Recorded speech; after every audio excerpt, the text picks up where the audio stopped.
Your mother.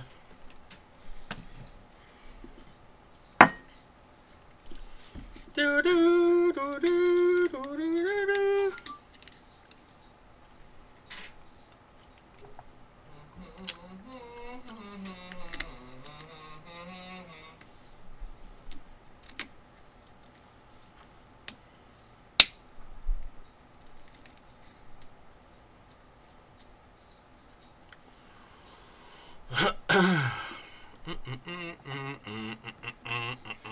What's up, Tim? Timmy. What's up, Brandon?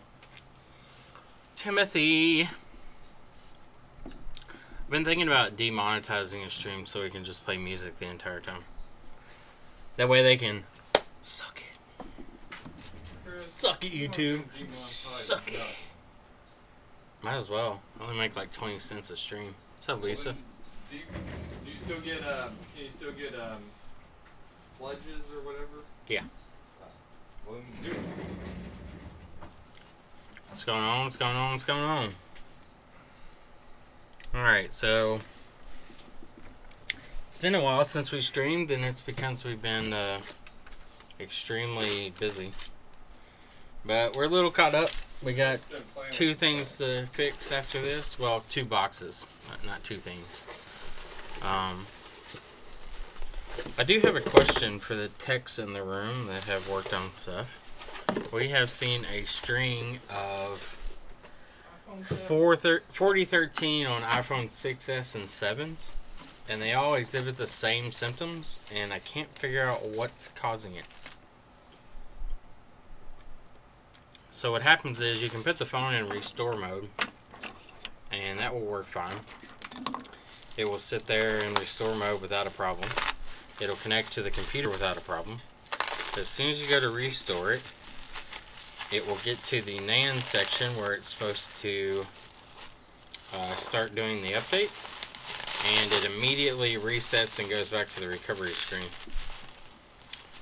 And I thought maybe it was a NAND problem, so on several of them I have swapped out the NANDs for a brand new NAND to see if that was the issue, and neither of those worked. They do the same exact thing, and I think it's a CPU problem, but I did a diode mode reading for all the pads for NAND, and the diode readings look okay. So I don't understand what's causing it. Yeah, 6S. We had 4 mail-ins and just had a walk-in just a second ago. All 4013, all exactly the same symptoms, and I'm already dropping frames. Good job, Internet. What's up, Freddy? What's up, 3X? I don't know why it's already dropping frames. Our Internet's being a pain in the dick today, I guess. Well, if fiber wasn't ungodly expensive, we would have fiber. That's the plan, Micah. That's the plan. So as soon as the internet catches back up,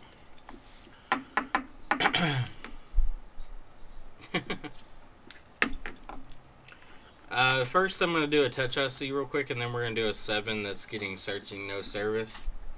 The last one we had like that ended up being the baseband IC. We just reflowed it and it worked. What's up, Jose? So first these we'll do the easy one, and then we'll do the harder one after. And then Micah is going to get the honor of announcing the winners. We'll do a stream with Micah only. What? And he's going to announce the winners of the giveaway for the items from a few streams ago. I like this duct tape. This is nice. I've never seen this before. There's duct tape in this one to hold the connectors down. High quality right there, boys. Quality tech. What's up, Wadani? Long time no see. So let's go ahead and get this 6 Plus apart. These are kind of traditional, boring repairs, but this is what you got to do to make money. That touch connector came off easily, so that kind of worries me. Let's look at the connector on that one. Looks okay. Anytime they don't feel right when you're taking them apart, always check. Because sometimes that means there's some damage. Take the SIM tray out. I've got my work mat over here to the side, so you all get to see my nice burned desk. All the previous work I've done on it. No. Well, yeah. Yeah, it did. Yeah, it did, Chris. It's true. It's true. Chris, tell me I don't know. It was all a dream.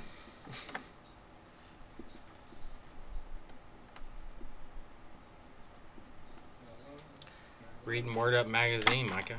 What? What? What? Do you want to fix Windows 10 laptops that took fall creators update and their mouse and keyboard uses? I've heard about that. We've had a couple people call and say that their mouse just, like the trackpad, just stopped working after the update from Windows.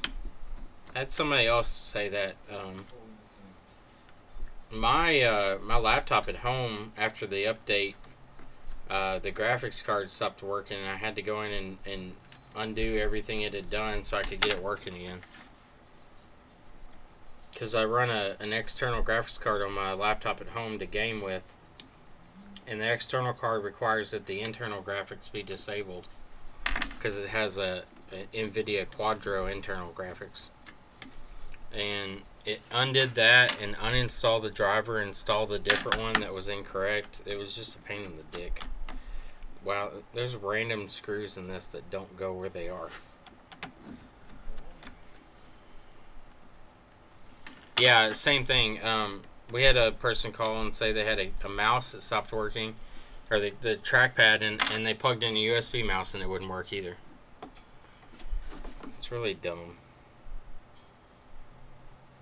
Man, there's random screws all over this board that aren't supposed to be in there. This screw goes up top. I don't know. This screw goes to the cover. These two go in the bottom. Yeah, we'll fix all that. We'll put in the correct stuff.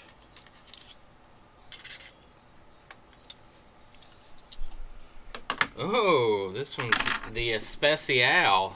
We get a treat today. Looky there. Can anybody guess what's going on under that shield? What's up, Muhammad? Yeah, I need to stream more, but we've been crazy busy. Especially open up the new store. We're actually going to, once we get the other store going, I'm going to start offering like Jessa does, probably on a smaller basis. It'll be more 1 or 2 people at a time, not 15. But we're going to offer classes if anybody wants to do them.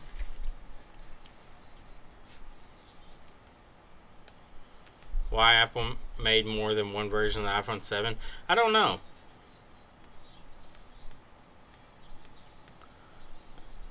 I've noticed that too. They've got several revisions of the iPhone 7.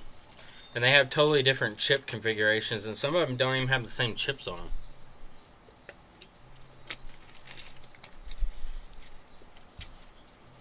Anyway, so what's up, Hector? Let's open this up and reveal the greatness that's going on underneath this fucker. What's up, Lewis? Oh god, it's duct tape. Micah, there's duct tape under this one. What? I hope it did. The yeah, it's stuck to the chips. There we go. Look at that. Little fucking duct tape roll. Make that touch work. Not really.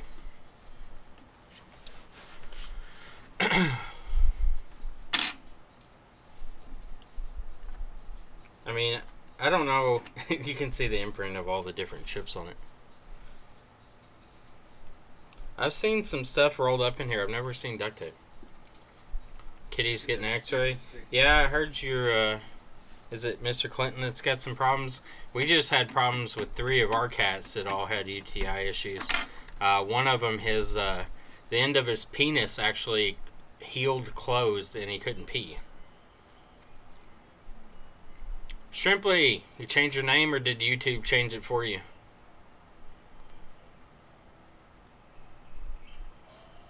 Veterinary clinics are the best business model. No, they're not a no fix, no fee, and no free estimates. Yeah, pretty much. Alright, so yeah, male cats have really bad problems with UTIs. That's the only drawback. But male cats tend to be a little nicer. Females can be a bit bitchy at times. Not if you fix them, they don't. No, they just No. smell like This coming from the guy that has 0 cats. fucking cats. I got 0 cats. I got horses. My horses don't piss all over the place. iPhone 7 was some RMF chip that blew up. What's wrong here? This one's just Touch IC. We've got an iPhone 7 we're going to do in a second that has no service. We did one last week that just ended up being a baseband power IC that had a cracked solder joint under it. I've noticed the iPhone 7s are extremely sensitive to drops. Like anything happens to them, like any type of impact, the chips on the board just break off. I don't know if it has to do with how rigid the frame is, or if they just, like, something's different about the solder or something. I'm not sure.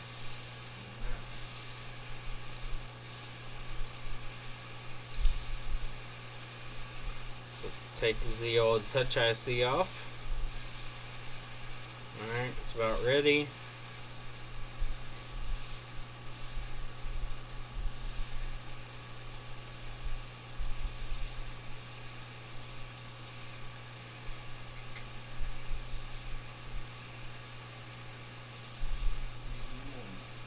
Come here. Come on, Mr. Chip. There you go. Oops. Oops. That's not good tweezers for picking up ICs. I need to get my good ones. Where are they at? Yeah, there. What's that one? What's that one? These have a much broader end on them. You got 28 bangles? Oh, God. Bangles, bro. Aren't those the spotted ones or whatever? Yeah. What's with the audio IC on the 7? One of the traces under the audio IC tends to break, it seems like. We had one early on, like right when iOS 11 came out. When 10.3 was still out. A guy had brought in his phone and we replaced the screen on it, and it worked great for like a month or so. And then when he updated to 7, like the audio didn't work, the touch was all laggy, and everybody had said, well, pull the audio IC, one of the traces usually fucks up. Well, we pulled the audio IC and ran the jumper. The trace looked fine and it read fine in diode mode, but I did it anyway just to make sure. And even after the jumper, it still didn't work properly. We ended up downgrading his phone back to 10.3 and it worked perfectly fine. But the only problem is, I mean, he couldn't upgrade. Now, I don't know if he ever upgraded when the newer updates came out, but this wasn't a copy screen. We only used OEM. Well, at the time, we'd only used OEMs. We offer copies now, but this was an OEM refurb.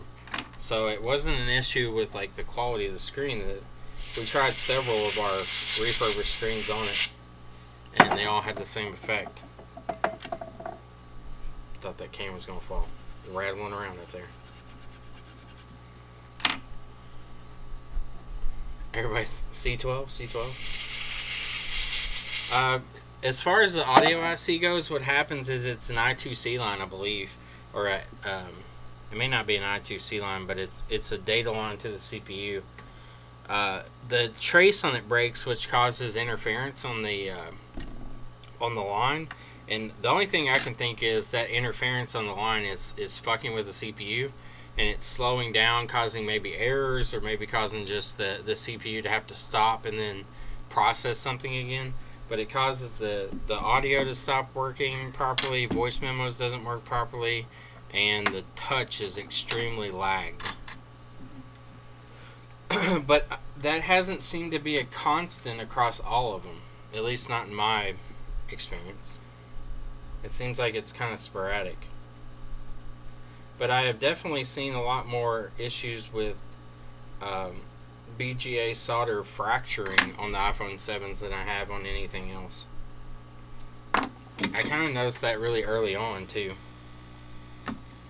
I made a post about it on the micro soldering forums on Facebook, but I don't know if anybody's really looked into if there's any drastic difference in it or not.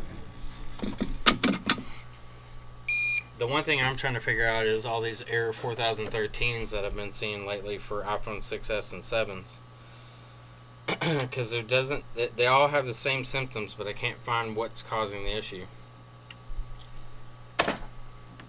At least nothing looks out of place. Alright, so let's make our jumper for our touch IC.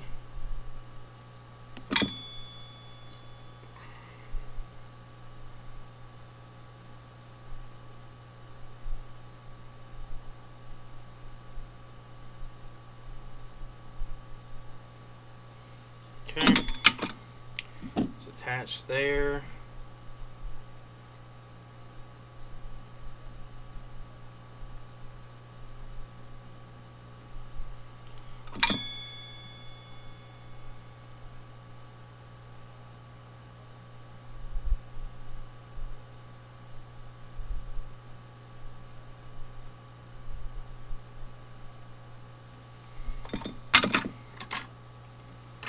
Alright, we've got it attached to our M1 pad.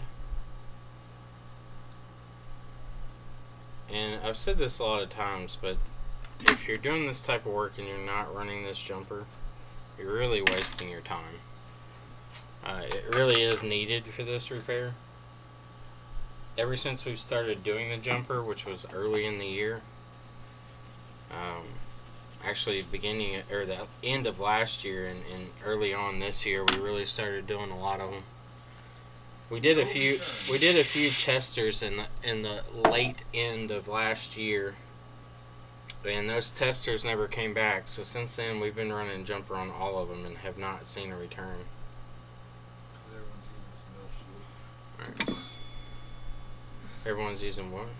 The metal shields, the soldering shields. No, the shields was a good idea. It doesn't address the actual issue. No, yeah. I mean, it has rigidity, but it's still gonna flex even with that shield. Have you repaired any iPhone 8 Pluses? No, I haven't seen any 8s yet. Replace the Mason. Well, I mean, I have no problem in replacing the chip if that's what you want to do.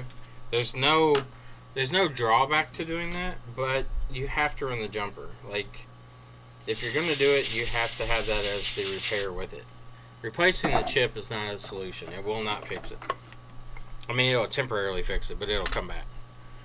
We did one the other day that was done in April of this year by another company. I don't know who it was, but and it's not a knock on that company either. I just want to inform people, like, you really need to be fixing them this way to help prevent this from coming back. Plus, it really gives a good image for the industry. The fact that Apple doesn't understand the problem with their own devices and has no legitimate fix for them. Even though they pay billions of dollars for engineers to design them. Yeah, pretty much. I mean, those are real world things that engineers don't see, though. Yeah. Like, they're never gonna be like, well, what happens if we bend the shit out of this phone for 6 months straight? They're like, well, it works on paper. I mean, I don't know why it doesn't work in real life.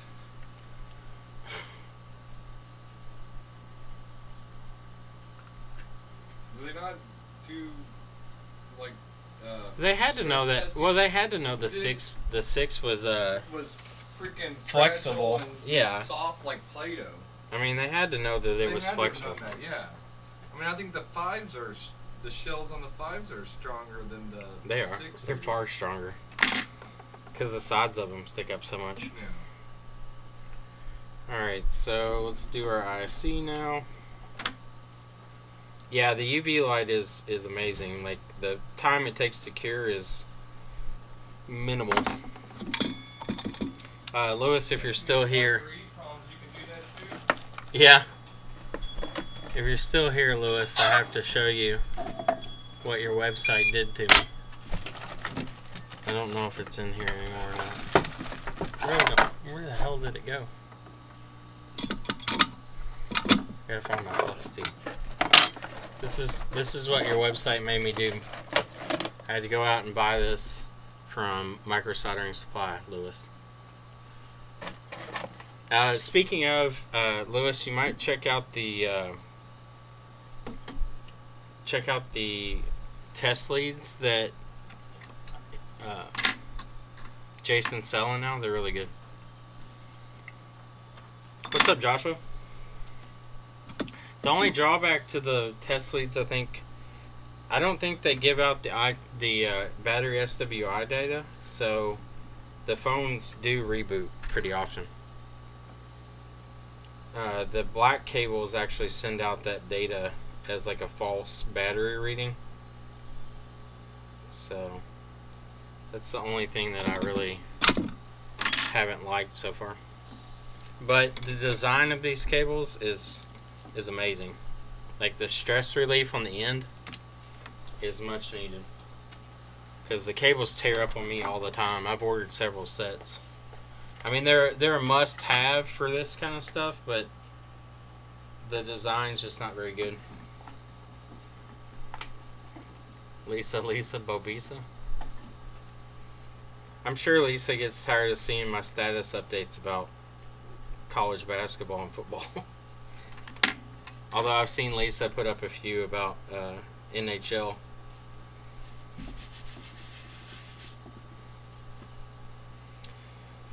Oh, the woes of being a sports fan. Even though it's not important, it still gets to you. Everybody always like makes fun of me because I get into sports, but it's something I enjoy.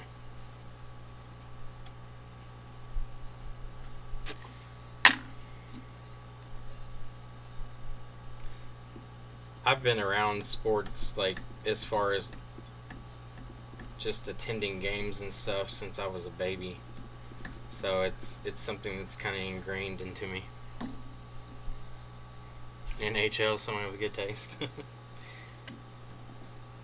I've literally been attending sports games since I was an infant, for Louisville. Plus my grandfather played for him and my dad supplied vehicles for the university before that became illegal.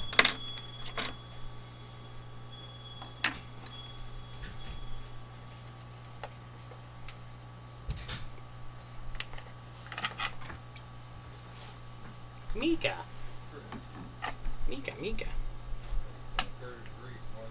It got cold, dude. Like it was a little cool this morning, but it got really cold. I'm talking about Oh, the preheater? Yeah, we need to... I wish they heated up faster. That's my only gripe with most ultrasonics. They all heat up like it's like a crock pot. You want to wait 6 hours to heat up your board. Just to throw your board in there for 5 minutes. Yeah, pretty much. 3-hour wait to wash your board for 7 minutes.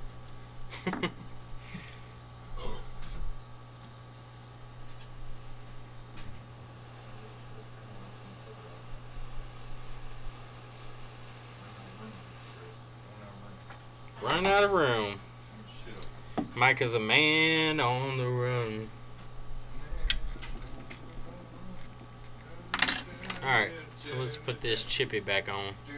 I wish I could get rid of the like glariness of this lens, but it's about the only way I can give you all a good view of what I'm doing. I bought a 0.7x Barlow, and this is great if you're doing trace repair, but for God's sakes, it sucks doing anything else. Air, this ain't a MacBook Air. I said iPad Air.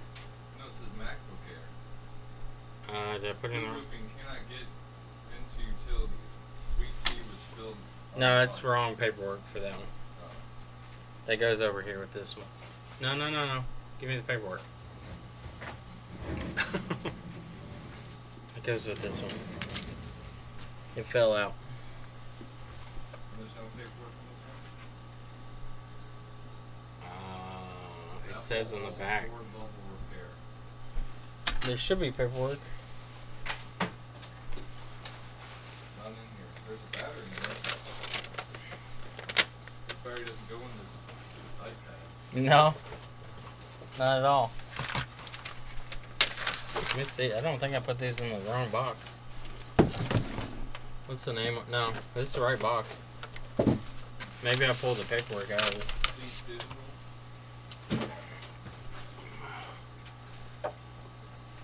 That one's error 4013. Damn YouTube alerts. Yeah. Get an electric kettle, pretty much. Like, just put the water in there, get it hot, and then dump it in. Well, preheat the water? Yeah. A lot of people do that. Do they? Yeah. You need to get a little, what is it, a range stove? No, he had a good idea. Electric kettle. Yeah, like a range stove. No, like a kettle that has the heater built in. Oh, okay, I get you. Alright, I got you. So when 9 degrees, halfway there. Alright, so let's see if this is melted. Should be. It is. We're done. Take the heat away, let it cool for a second. Yeah, I've gone to quite a few Nashville Predators games. I really like going to the Preds games. They're fun when you're there. I can't get into watching hockey very often on TV. Whenever Stanley Cup rolls around, it's entertaining, but that's kind of true with any type of sport. Like when it's playoff time, when they actually have like something that they have to play for. That's the only thing that really like kind of turned me off to professional sports. I mean, NFL is a little different, but like all the other sports, they play like 6 million games. Like basketball, it's like a 90 games or 100 game season now, or whatever the hell it is. Baseball is the same way. Like, I guess for the viewers, if you really like it, it's great because you get to go to a lot of games, but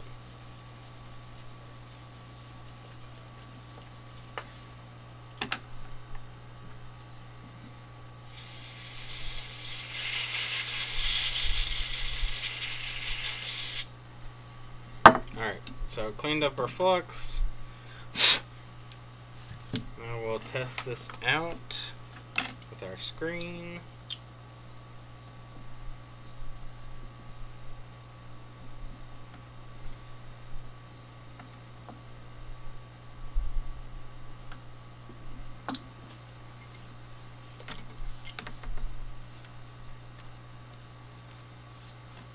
Alright, hook up our leads. Let's hit our power button here. Okay, we got Apple logo. We'll wait for this to boot up.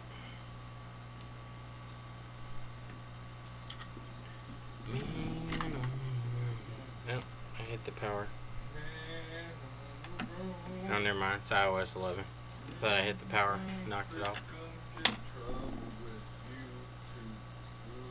Yeah, I agree, Lisa. Like, after you play that many games, like, if you watch NBA, a lot of them, like, once they get a big lead, and, like, not a big lead in the game, but big lead as far as the record, like, they just slack off. And I would, too. I wouldn't fucking bust my ass every night if I had to play that long.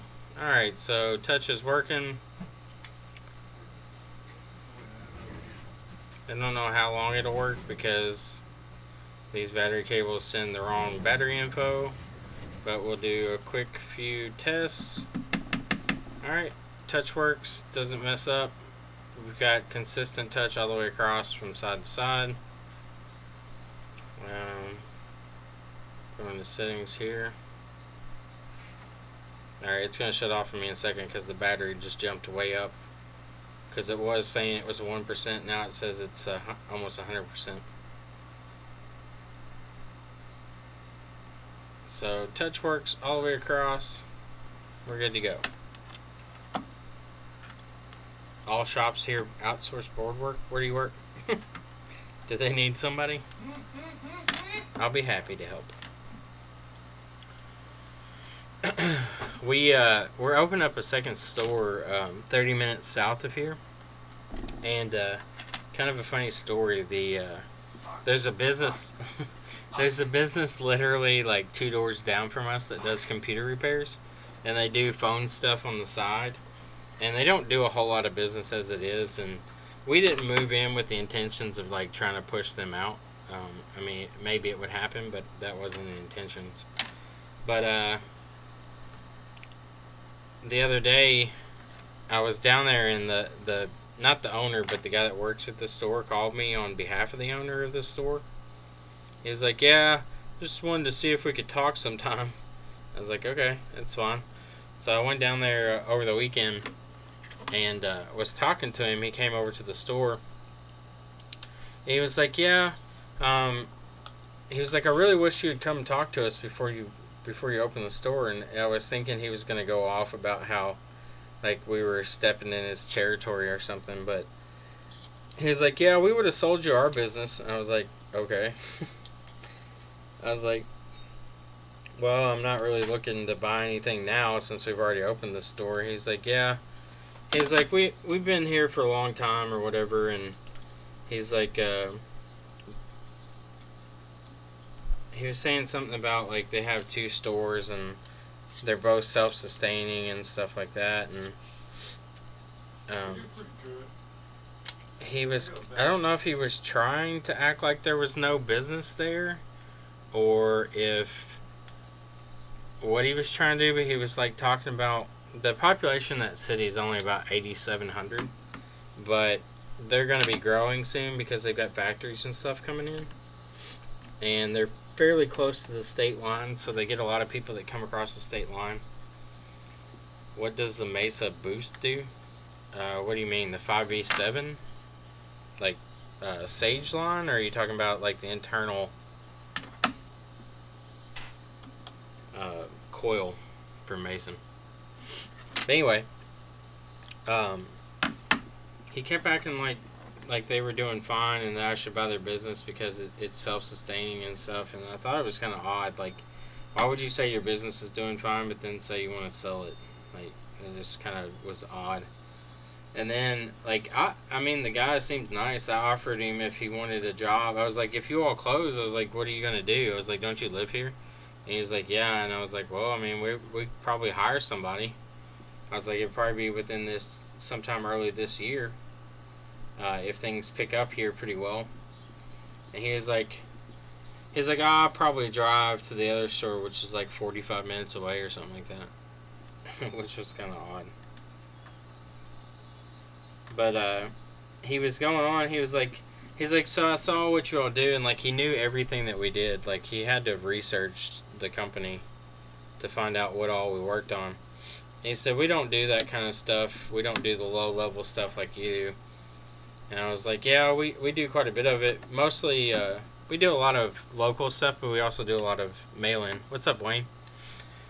And I was like, yeah, we're probably going to offer like lessons or something here, just to kind of bring in a little more revenue and help people out that want to learn how to do this stuff. And he was like, oh yeah, people come and ask for lessons all the time. And I was thinking to myself, what? Like, people come over here and ask for micro soldering lessons all the time? And he was going on, and he was like, yeah, like, people ask if they can do lessons here, but we don't do them because the local library does. And I was thinking in my head, what are you talking about? The local library does micro soldering classes? And I sat there for a second, and then I kind of put it together. He was talking about like computer classes. And I was like, no, man, we offer micro soldering stuff. He's like, oh yeah, nobody around here wants to learn that. And I was like, I wasn't trying to market to the local community for micro soldering. I was like, there aren't many micro soldering companies out there, so I wouldn't necessarily be coming into this town looking for micro soldering classes to teach. It's just really weird conversation. It's a cool library. It is a cool library. It's a pretty cool library. It's the coolest library ever. They got micro soldering classes. So I don't know why anybody's paying for them. You can get them free. You have to be dead quiet while soldering in the library. Yeah. I don't know. It was just a really funny conversation. It was different. I don't know what their intentions are. It was just, what does Mesa boost? Mesa boost is for your fingerprint scanner. It takes the VCC main voltage and jumps it up to 16 volts. I thought you said Mason boost. Mason boost and Mesa boost are two different things. And whatever Micah's saying over there. Mesa boogie.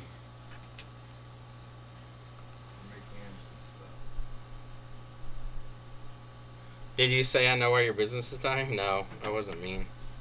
He said, like, it was weird. He was like, yeah, we do phone stuff too. He's like, we don't see many that need board repair though. Like, it was almost like he was trying to say, get the fuck out of here. There's no work for you. Like, it was really weird. But then he was like, yeah, we don't do many phones. He's like, we only do about 100 phones a year. There's common issues on all iPhone 6. Yeah, and I was thinking to myself, you only do 100 phones a year? I was like, dude, there's 8,000 people in this town. You have no competition. I was like, everybody here has a phone. So you can't get more than 100 phones to fix a year out of no competition in this town? The dirt mall. No, there's a lot of wealthy people in that town. I know, but I'm just saying, most of them probably go somewhere else other than Matrix to get their screens replaced.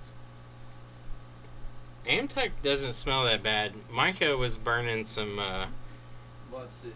Fucking is it Quick? No. Quick, Chip Quick. Chip Quick, yeah, that fucking solder stinks. Or the Flux, excuse me. Yeah. That Flux is terrible. Like, AMTECH smells far better than the fucking Chip Quick. I can't believe that Jesse uses it. I mean, it stinks bad. Chip Quick. Yeah. You like the smell of Chip Quick? I don't hate the smell of AMTECH. I try not to breathe it, but Chris loves to breathe it. I like to hotbox it. Just hotbox the shit out of it. Oh god, it gets so hot. I'm gonna hotbox the shit out of this Flux. Premium batteries. Premium? Premium. You think it doesn't work because of that premium battery, maybe? Maybe. I doubt it. I doubt that's where you thought. Alright, so Touch ID doesn't work on this phone. That's cool. Means the home button's been replaced. Let's see if this has baseband problems. No, baseband's fine. Do I need to remove the board on this? It's got no service though, which is interesting. Could be deactivated SIM though. What now? Do I need to remove the board since it's in Yeah. NAND? I don't think it's NAND. Unplug the cameras. See if it'll restore without the cameras plugged in. Alright, so it's T-Mobile phone. We don't get good T-Mobile service in here, so. Just attach the exhaust to a face mask. Just burn that ganja. Yep. It's the ganja. It's the marijuana. You should have said phone repairs is some side business. My main business is the dildos. That's actually true. Micah's main business, he has a website, rubberdongs.com. Why ain't doing nothing on there? He doesn't have anything on there, though. He hasn't gotten his site up yet, but he's going to be selling rubber dongs at rubberdongs.com. Yeah. He's been contacted by those companies that make the websites. So do we... Look, do you need a website? Rubberdongs.com. Why do you want to buy some rubber dongs? Yeah, the last one called. He just kept asking the dude if he wanted to buy rubber dongs the entire time. You want to buy some rubber dongs? Why, you want to buy some rubber dongs? Yeah, man, I'll hook you up. Aaron, that seems lucrative. Yes. Mike is going to be the rubber dong master soon.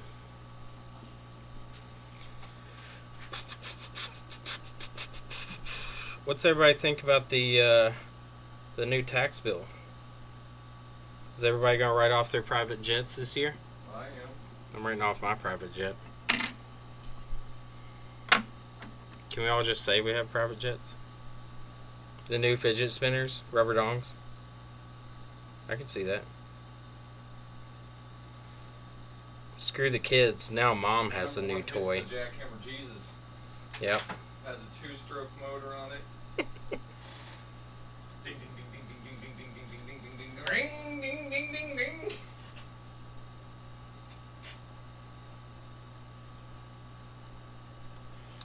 Man, this iPhone is sealed.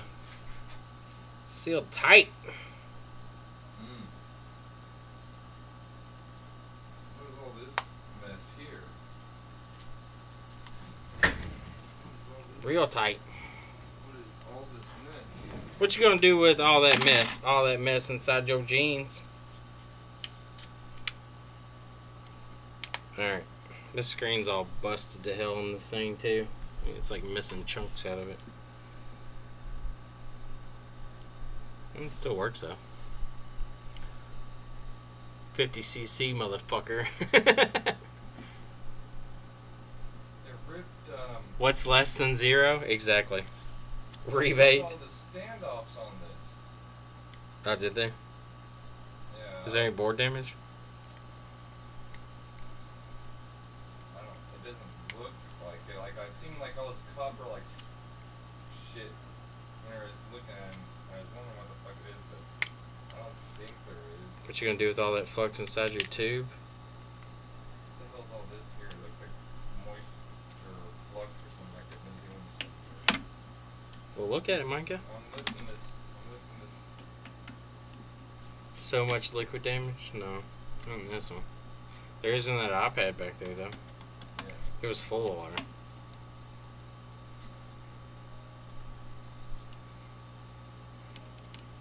Yeah, I don't understand the new tax plan. Like, whoop-de fucking do if it cuts taxes. Like, first of all, like if you're gonna, they said they were doing like a lower tax bracket for the middle class, but most people realistically don't fall into anything higher than what you would be paying under the new tax plan anyway. I mean, there's probably a lot of people that do, but most people that I know don't fall in that tax bracket. We're mostly lower middle class. Like upper middle class is combined $250K plus a year. Which there's some people that do make that kind of money, but I don't. I wish I did. I might gross close to that, but that's about it. Chris makes all that money Before they take all the taxes out of it. it. But it's really confusing to me that people would support this tax plan. Like, trickle-down economics doesn't work. It hasn't worked. It's not going to work now. It's not going to work later. Giving more money to wealthy people and then saying, please help everybody else, doesn't usually work. And it's not a knock against wealthy people. I mean, I'd be saving the shit out of money, too. That way you don't have to worry about it later on. You can buy whatever you want. I just feel like if you're making over $1 million a year, you really aren't struggling ever.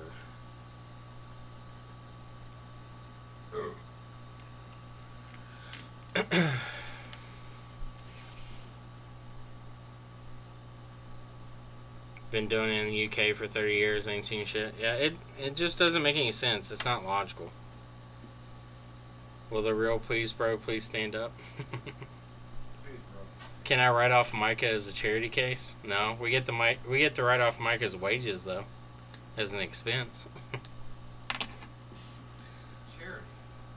All right, so I just booted up to make sure we don't have. All we have is a serial number. We don't have a IMEI number. So that confirms that it does indeed have a baseband issue.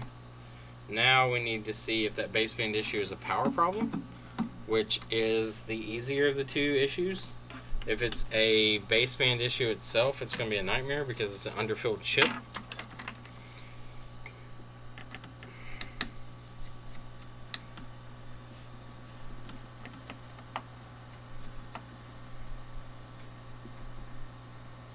And God bless Reagan. I just don't like. I know if you talk about anything about tax increases, you're immediately a socialist, communist, Nazi supporter, or whatever the fuck you are. But, I mean, during Clinton's era, whenever they raised taxes on the wealthy, there was an increase in job production. There was an increase in revenue for the federal government. There was an increase in median wages. Employment numbers were up. Like, we had a surplus instead of a deficit every year. Surplus of blowjobs. We had a surplus of blowjobs. I mean, who can complain about that? Lots of people. That's why he got impeached. He technically was impeached, but not impeached. Probably should have been, but not for getting a blowjob, but more or less for the sexual scandals that were surrounding it. It's probably about their private jet. They're probably trying to figure out which one they're going to write off. Well, I don't care if Clinton had sex with his intern. That's not the problem. I think that there were some allegations against him that recent allegations would kind of shadow or mirror, that would probably fit along with what he was doing with some of those girls. Like, he probably had some power trips where he was doing what he felt like he wanted to do, and they probably weren't all about it. So if that was the case, then I definitely don't support those actions at all. But if the worst thing he did was got a blowjob from his secretary, then Oh, that's a Hillary. which one? Whoa. I mean, yeah, for his wife it's terrible, but as far as like as a president, whatever. The ultimate irony would be if Trump got a blowjob in the office, and then we would see how people would react. So much. Yeah, they'd probably be like, whatever. It's no big deal. His wife doesn't even speak English. You're gonna fly to Bowling Green for the first phone repair class. See if you can take Micah's mom out on a date too. Father of mini Micah. I don't know, you have to ask her. You have to see how Micah's dad feels about it. Yeah.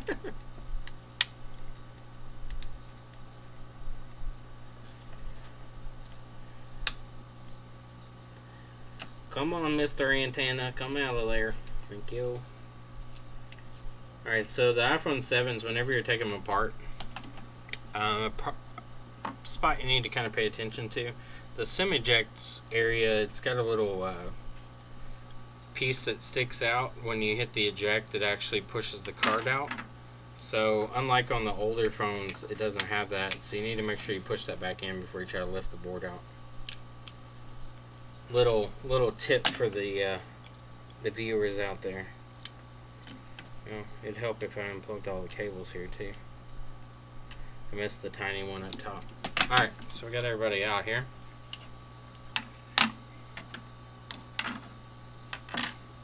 His only error was not cleaning up the baby battery.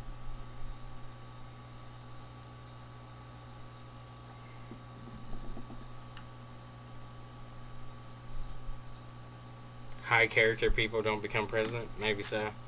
Alright, so based on what I'm seeing here, where this thing was dropped, we do have some imprints of capacitors, and this cap down here is near the baseband PMIC. So we'll open this up and take a look. So if we compare here, this cap here next to baseband PMIC was hit. So we need to check this cap, make sure it's soldered well. Seems like it is. See if we see any solder splooge coming out the side of these. I don't see anything, so we're going to reflow the PMIC here, baseband PMIC.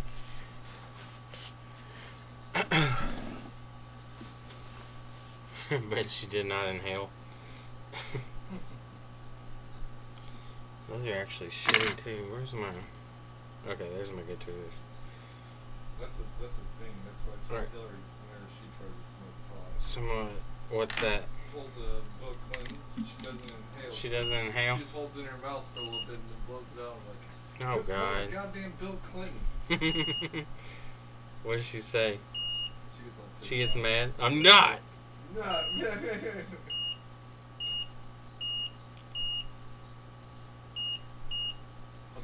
Alright, so just doing a quick check around the caps around baseband to see if anybody looked kind of odd. Nothing's out of place, so we're going to go ahead and do a reflow on this. Let me get my board holder for it.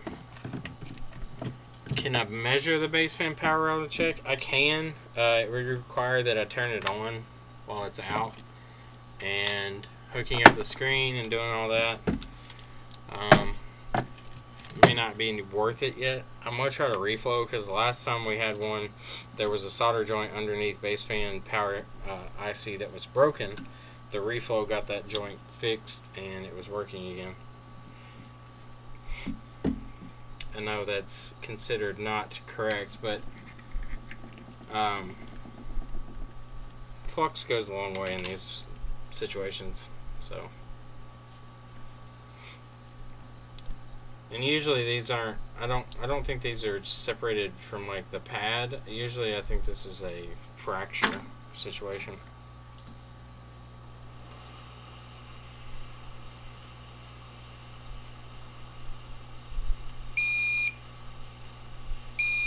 I'm gonna get my finer tweezers here so I can tap the side of this chip.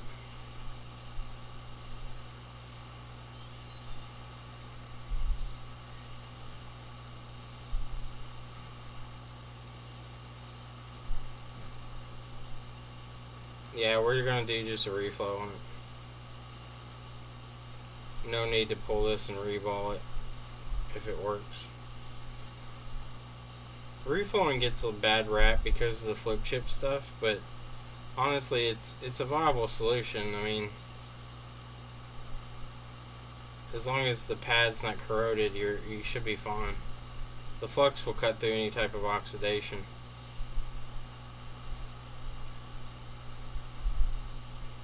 Okay, we're still not liquid yet.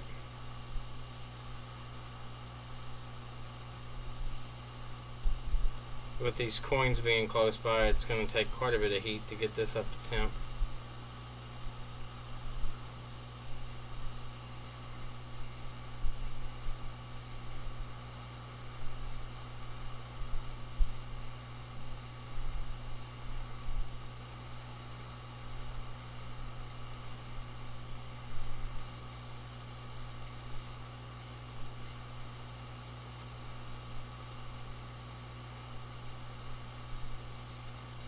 Okay, it reflowed.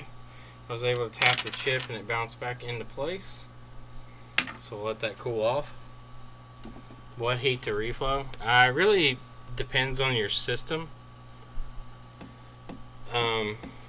Every system's different. It's really hard to say set your shit to this temp and it'll work, because it depends on how you hold your hot iron or your hot air iron, how you hold like the angle that it's at, what your relative humidity is, how warm it is in your shop,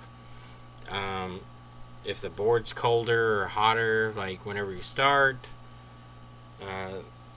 There's a lot of factors, like barometric pressure plays into it. Really, like a starting point I would recommend is 350 degrees Celsius and then adjust from there. Normal reflow temperatures for lead-free solder should take you around 30 seconds or so, 30 or 40 seconds. Try 500C for 3 hours. Yeah, how big the ground plane is, the board, how thick is the board. I mean, there's a lot of stuff that plays into that. Like MacBooks, I run at 400 degrees Celsius at 60 airflow. On iPhones, I run at 350 at 50 airflow. Finch's fuckery is here. Yeah, we're working on your shit, Anthony.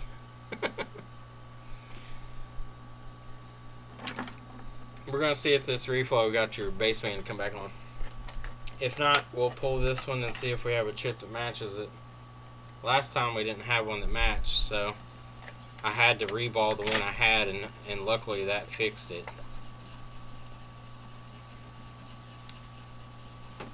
Which we may end up doing here if this one starts working, and I'm gonna tap test it pretty good, like make sure that I can put some pressure on that chip and see if it'll fail for me. Don't tell anyone about your iPhone 7 home button. Yeah, you gotta be careful with those. Luckily, it's not a terrible thing. Just don't fuck up iPhone 10 stuff. I mean, there's no home button, but don't fuck up other shit. Those will be a little more expensive.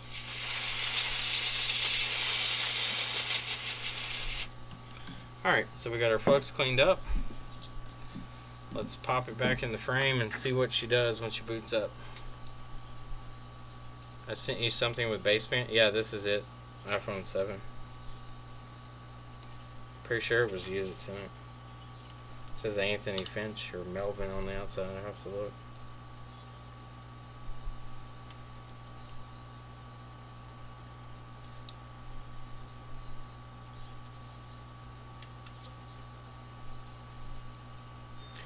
Anthony, you almost make those big bucks. Every time I call you up, you're like, yeah, I quoted the customer like $700. They're cool with it.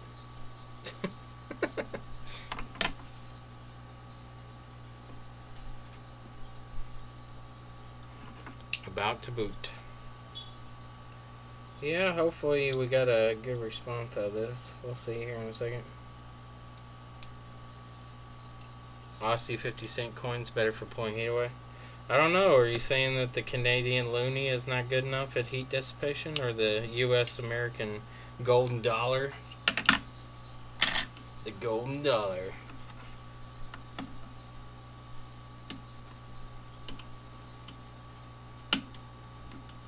Fuck you, buddy. Go back in your hole. Thank you.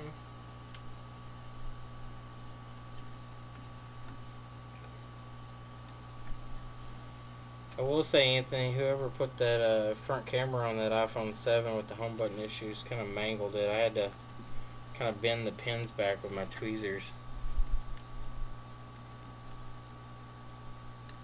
It looked like somebody had stepped on it. It was a little flat. Little flat. It's a little flat. How did I get the data off the USB? Well, I ended up having to bypass the power for the controller. You're lucky that I didn't have to send it off, because I was almost ready to send it off, and the guy that I sent it off to is like $200. I was going to talk to you first, but it is expensive, but luckily we got it working. I charged you a fraction of that, well, half of it.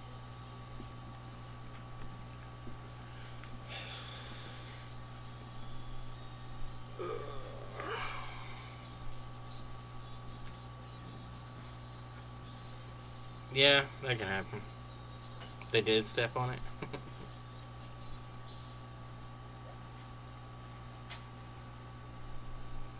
Alright, Mr. iPhone. Do you need more power? Seems like you need more power. No, you shouldn't need more power.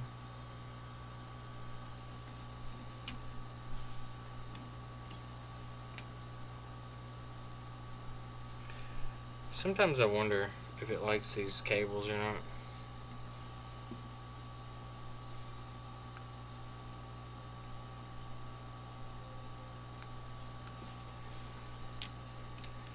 Let me see if I can charge this battery up. I've not had good luck with these cables. Actually, let me see. These cables should work, because they give out the faux battery. The faux battery.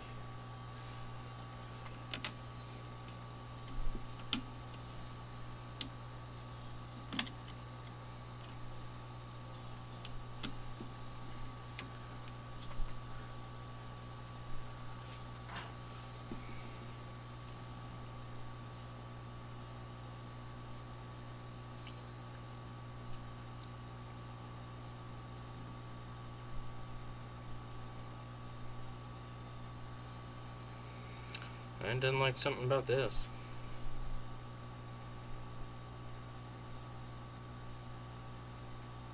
It's starts to boot up and then it just shuts off. Starts to boot up and then it shuts off.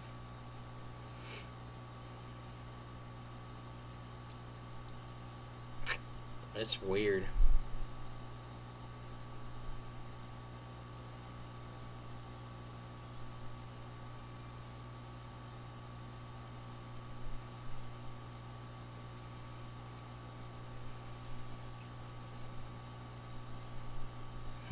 It starts to pull normal power and then it just turns off. I wonder if that IC is fucked somehow. Yeah, it kicks up like it's going to turn on and then it just turns itself back off. I know NAND didn't get hot. CPU, there's no way it got hot. PMIC is close by, but it was covered, so that's not it. I don't think it would turn off if PMIC was fucked though. Man, what's going on here? Why you do this?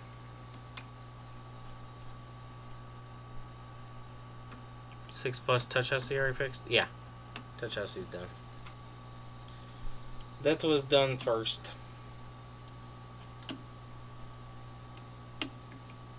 Let's see if I missed something here. Shouldn't be any reason this won't boot up.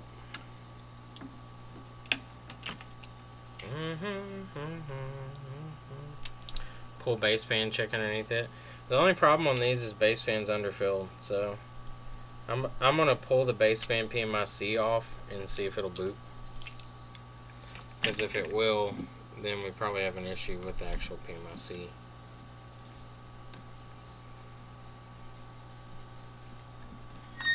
Let's check around. We'll look and see over here by PMIC, but I highly doubt anything got hot enough over here. And the tip is bent. So let's look here. No solder balls. No solder balls here. Nothing here. That's some underfill. No solder balls here. Nothing on this chip right next door. Well, maybe this chip's just taking a shit. Audio IC looks fine. If this side didn't get hot enough, there's no way in hell the other side got hot enough. NAND looks okay. Underfill's fine. There's no solder balls popping out of it. Oh, let's pull baseband PMIC off and see what happens.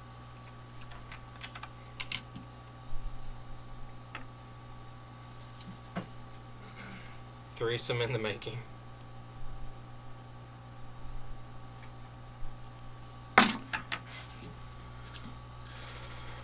Yeah, iPhone 7s are a pain in the dick. It's the truth. What the fuck was that, Micah? What? What'd you do?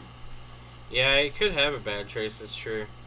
It definitely took a pretty hard fall to make that imprint on the backside. I had an iPhone 6s Plus that had a pretty hard fall too. When I pulled it off, the back covering the shielding around the edge here was bent down all the way around it. But it had the same symptoms as a lot of the other phones I've seen with the Air 4013 stuff. So I don't know if the drop is what has to do with it or what. Most likely it is.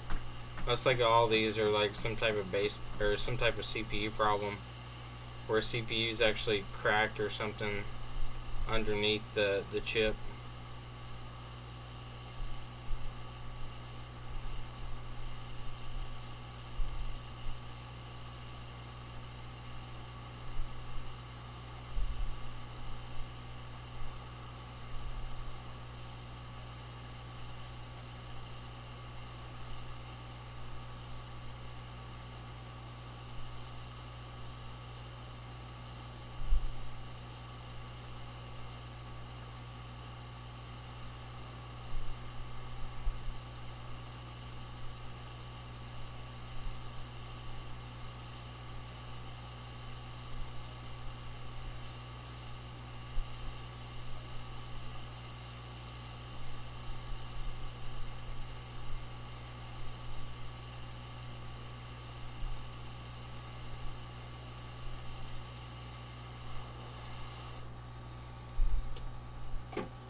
So let's look and see here.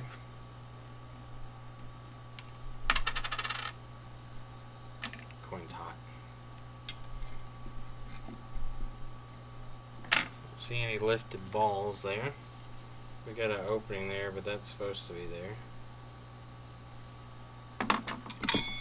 Boom, boom, boom. I'm just going to leave it off and see if we can get it to boot without the PMIC on there. Baseband PMIC.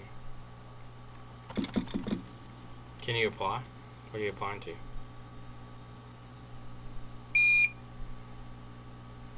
Motherboard shitter.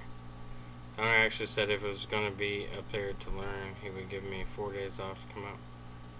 Okay. On a Wednesday? What the fuck? No, most of the classes I'm probably going to teach on this Friday, Saturday, Sunday kind of thing. That's when I'm going to have the time free to do it. Saturdays will technically be open, but I don't know how much business we'll have. So I'll be able to teach on those days too. If we have to, we'll have Micah come down and help out. He'll love to meet you guys, and you all can discuss motherly jokes with each other. That won't be no jokes. Take them mamas out for a nice seafood. Micah would make you drink too much. Well, there's nowhere to buy alcohol, frankly. Yeah, it is. Well, I mean, you can buy alcohol, but you can't go to a bar. And You can. They got the fucking wannabe casino. Oh, yeah, that's fine. You can go to the wannabe casino and play the slots.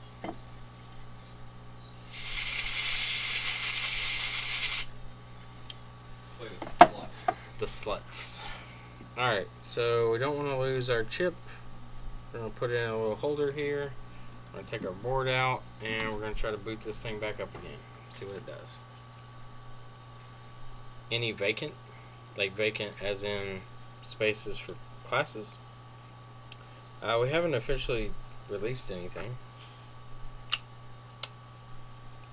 I kind of need to get an itinerary together. There's some things that I know Jessa teaches that I'd like to teach because they're good teaching points. There's also like stuff that, I mean, I've never taken Jessa's class, so maybe she does the exact same things, but there's things that I would like to cover, like things you can do as a tech to kind of have common sense on what you're working on, kind of some common faults that you can look for. Soldering technique's a big one, like just kind of learning how to replace stuff in tight areas. That's the main thing with this, like experience-wise, is just figuring out how to work on the board itself. Not even like the diagnostic part of it, but just learning like proper technique and temperatures and rework how to work around other things without just destroying the board, which is one thing that I see from a lot of novices, is like you get nervous and you've got to be able to have a pretty steady hand or you just make a mess of the board. And the steadiness comes with confidence more so than it does anything else. Like, I think if you're confident in what you're doing, you're going to be much more stable than if you're nervous about it, which I see a lot of people getting nervous.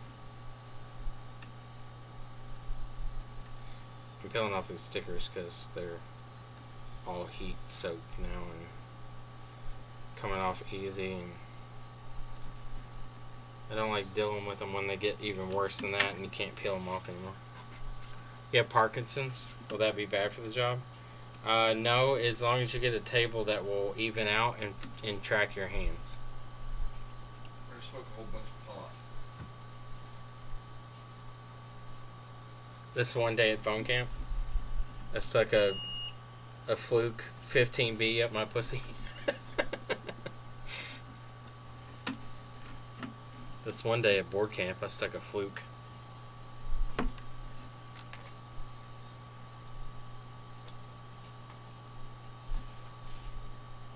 Now we're going to get demonetized.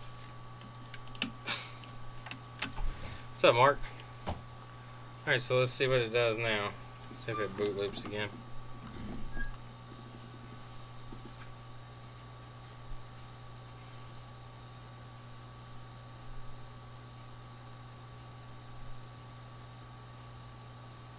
Yeah, it's doing the same thing. It's really weird. I don't think we got anything too hot though. I didn't see anything out of place either. Like it's turning on then turning right back off, turn on then turn right back off. Like it pulls, like it starts to ramp up like when it normally goes to boot. Like it jumps up to 400 milliamps and then 1 amp and then 1.2 amps and then it just dies.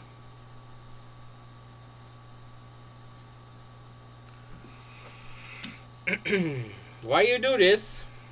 Why you no boot? Let me start unplugging shit and see if maybe it's like hanging on something.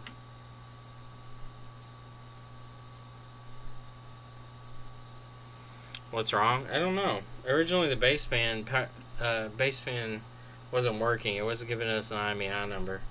Now I put a little heat on the board and that won't boot up. So it almost makes me fear that there was something that was fucked up and the heat has now made it separate completely.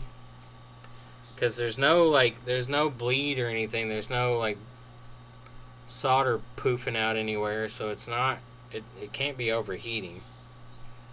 And I took the heat away as soon as the solder was liquid on one side, so there's no way it made it to the other. At least not at a temperature that should cause any issues. I might have to pull the front shield, make sure that there's no signs around baseband, which is directly on the other side. But this one's really odd. Let me see if I go in recovery mode.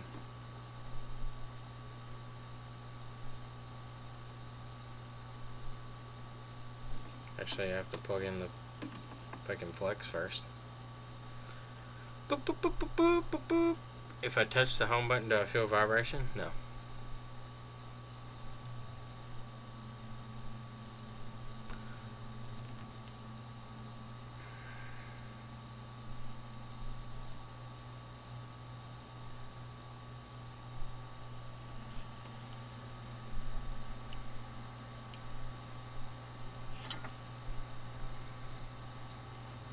Ruh-oh.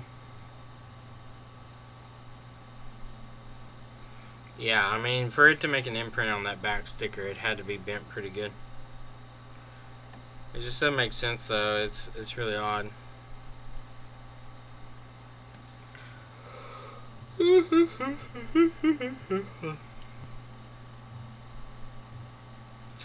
Like I said, the iPhone 7s, man, they're extremely fucking picky as far as it comes to I can't even get the volume buttons to react. Like it won't even let me try to put it in DFE mode.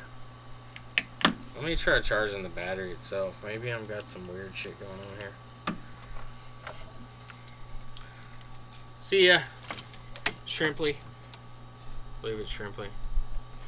Shrimply changed his name, pretty sure. Yeah, Shrimpy out. Later, Shrimp. Shrimp a dimp. My name's Chuck. I came here to fuck. Yeah, I know if a cap's faulty that they'll go short, but I would think if this was a short issue, we would get nothing. Like it's charging the phone properly. I'm pulling the full amp, and I've got the battery icon.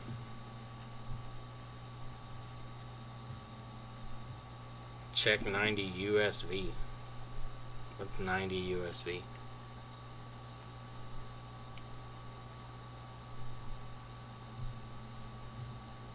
Can I bring phone in camera? Like bring the phone closer to the camera? Here's the phone. I mean, it's had a pretty serious impact.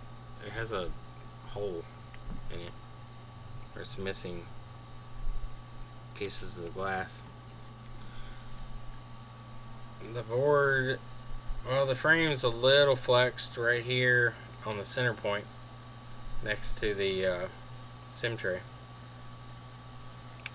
It's flexed on the bottom side of the SIM tray, it looks like.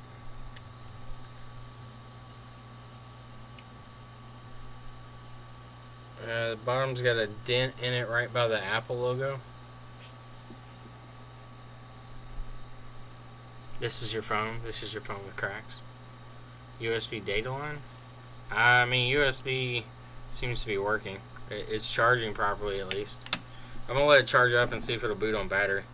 Sometimes the power leads don't supply like something correctly, so the phones hate them. Check audio codec, maybe. I wouldn't think that would be it either. I'll start pulling chips nearby if that's the case. If I think they're shorted.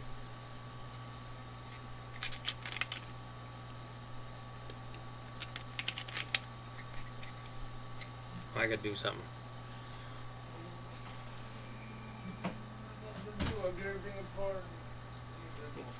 Work on them. Work on what? Work on everything. Everything's apart. The one that was red screening, what's it do? Red screen. Yeah. Which one is red screen? That one. That one? Yeah. On updating it. Told me to unplug the cameras and update it. Okay. You downloading it? Yeah, it's downloading. Cool. What's up, Christopher? So we sit here and wait. This is the boring part. I worked on 2 MacBooks the other day.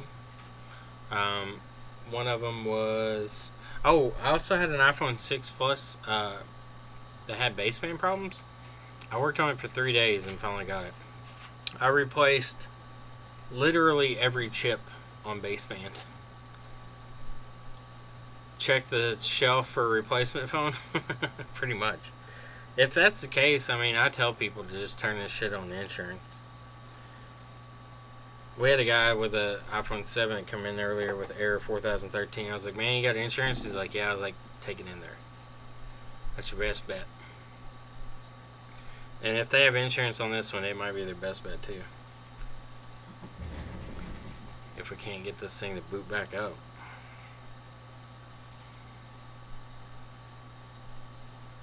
It doesn't make sense though, because if this was anything to do with the baseband on the other side of the board, pulling baseband PMIC should eliminate that. Like that should, anything that was going on there should be gone, because that cuts all power to it anyway. They don't have insurance. I don't understand why people do not pay for insurance on phones. It makes no sense to me. I won't need it. I mean, if you're buying a new phone, buy insurance for it. If you haven't broken in after the warranty's up, then I mean, you can cancel it then, I guess. But these phones still are $500. It makes no sense not to pay for it. What I fixed on the MacBooks? We had one that came in with pretty severe liquid damage. Ended up finding some fucked up pins next to SMC. Well, not pins. Resistors next to SMC that had burned out the 3V2 voltage trace that went to several of the resistors. One of them being for the 3V3S5 rail. Ended up running a jumper over to another capacitor nearby and bridging a few of them because there were a few with burnout. Why am I waiting for battery to charge? Just to see if it'll boot up on the battery. Ran a jumper over to several of them, got a green light, got it to boot up. Left it charging all day and it finally charged all the way up. Battery holds charge, everything checks out on it. We had another one that came in that had fairly minor board liquid damage, but we had to open up the screen. It was a Retina. We found that the LVDS connector on the Retina screen itself was badly corroded and had burned up the cable. So replaced the connector, and we're waiting on the cable. It'll be here tomorrow. But that one seems like it'll be working again. It boots up. It just had no backlight. Every time you plugged in the screen, it was shorted. Unplugged the cable from the screen itself and replaced that LVDS, and the only thing that's shorted now is the cable. And we got one more down here. It's an iPad Air that was sent in. I got it working, but it seems like it is a bad hard drive. Alright, it seems like it's still boot looping even on battery. Man, what the fuck is going on here? That's weird. Did taking the board out of this thing cause my problems? Or did my heat cause my problems? It's in DFU mode now. Well, it was. It was staying low there for a second.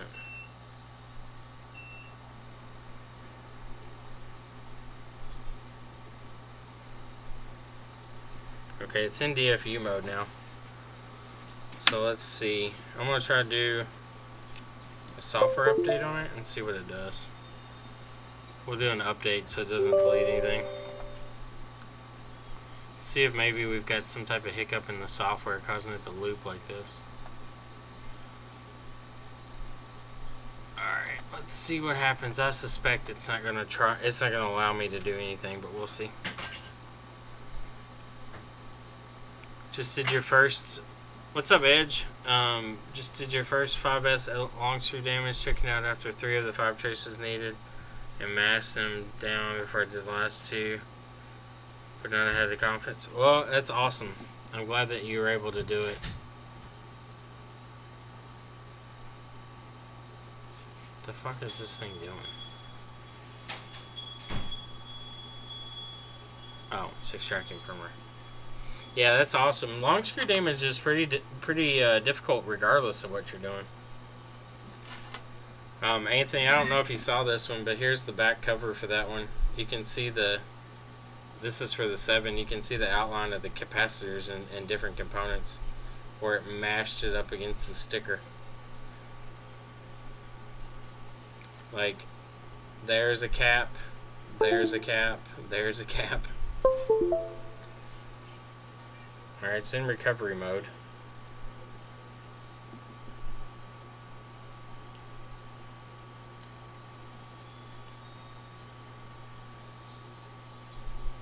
There's an Apple logo. Let's see here what happens. Oh, it's doing the same thing as the other ones. Motherfucker. So it was looping because there's a software issue now. How? So this has something in common with the other ones we were doing. This one's now doing the exact same thing that all the other ones were doing. This did boot before I removed the board. And I mean, maybe it is my fault, but I really don't think that fucking with baseband PMIC is what's caused this. I think this has something to do with the board elsewhere. Man, this is fucking weird. This is the 6th one that I've seen recently that's a newer generation NAND with the same problems. What's up, Scoop? This is the 6th PCIe NAND that I've seen with the same exact symptoms. Your girlfriend hates long screw damage? Yeah. Current draw with the USB plugged in is 500 milliamps if it's in DFU mode.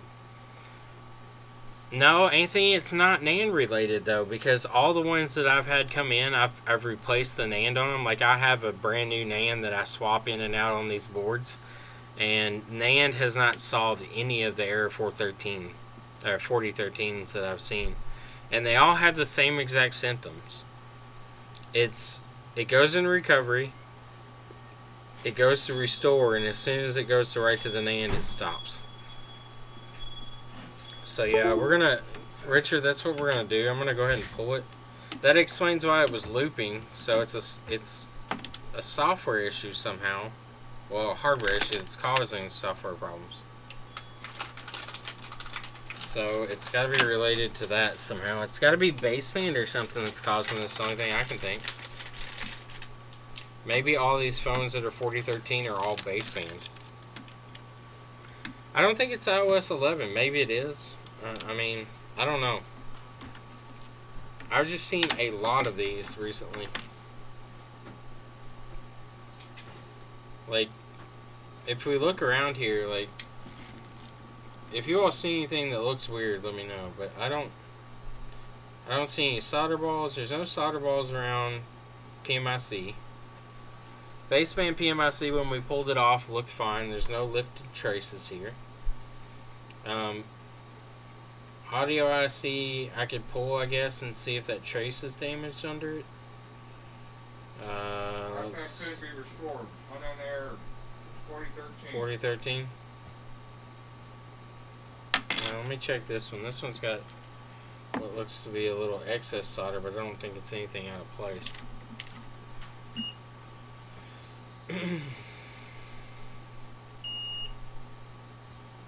No, it's fine. The cap's good. I wonder if maybe, I don't think the baseband clock chip would have anything to do with it. PMIC clock, or the baseband PMIC. You just ordered a 6S7 NAND reader? Yeah, I've been using mine a lot lately because we've been fucking taking these NANDs off of iPhone 6S's and 7s that have had error 4013 on them to see if maybe there's something that's going on with the NAND, but it doesn't seem to be NAND related. Alright, so let's pull the front cover here, I guess, and see what's going on underneath the shields. I don't know what else it could be. Like, this one's weird, though, because it was booting up. It just had no IMEI number.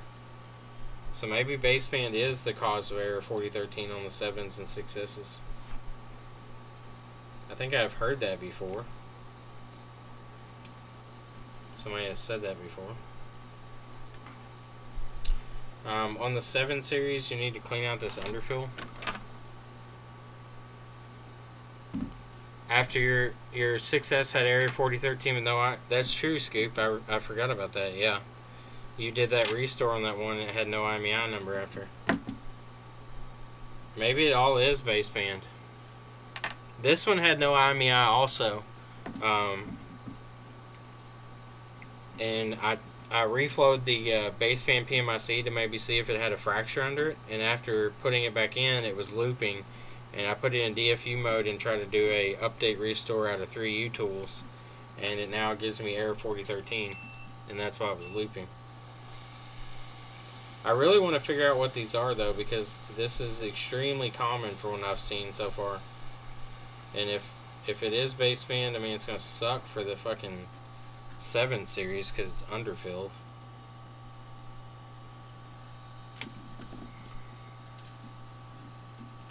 The coil? Yeah, I want to do that coil. That one looks fun. The big coil? Yeah. It shouldn't be too terribly hard to take off. I'm just worried about damaging anything nearby. I don't think I will, but that FBC is real close to it, so I don't want to overheat that and fuck it up.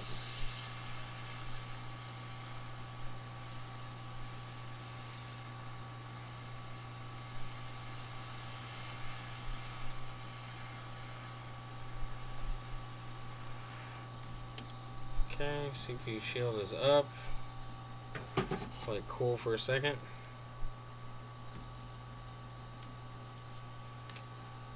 Alright, let's take a look under this thing. Got a lot of the thermal compound everywhere. I want to clean that up so we can get a look at the baseband area and see if there's any solder balls or anything sticking out. With diode mode, yeah, if I don't have any working 7s that we can take apart. Micah has a 7 Plus, but I really don't want to take his phone apart. Micah's downloading stuff, that's why the stream's been fucking up. Well, he's done now, but yeah, it was fucking up because he was downloading firmware. I just noticed we have 12,000 drop frames. Sorry about that.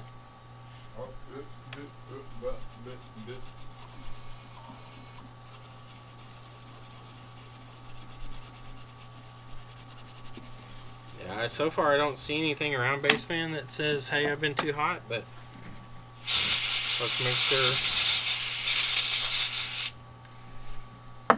So let's zoom in here and see if we can see any little tiny solder balls or something. Yeah, I mean, everything around here looks okay. We got little signs of heat here. So this is where we were working. So we do have a little solder ball there. But that's not touching anything, so that was attached to the side of that coil. This cap here has a little tiny spot where it got hot, and that's about it. There's nothing else around here that even looks remotely warm. These caps look fine, which are right next to baseband. Going down the side of CPU, we got nothing. So this is baseband right here, and as you can see, it is underfilled with the hard epoxy underfill that they use on the NANDs now, and very, very close proximity to the CPU.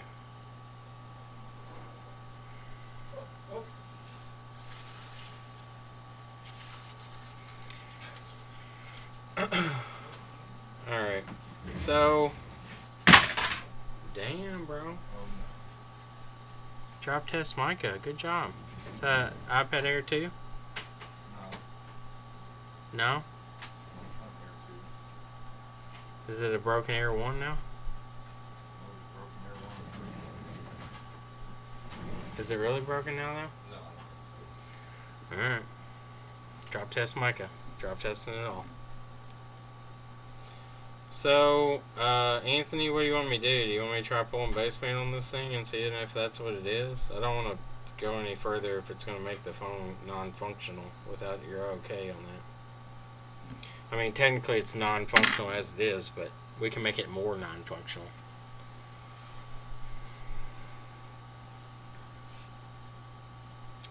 We wait for Anthony's response. Yeah, that epoxy sucks dick. It is not fun. So how after you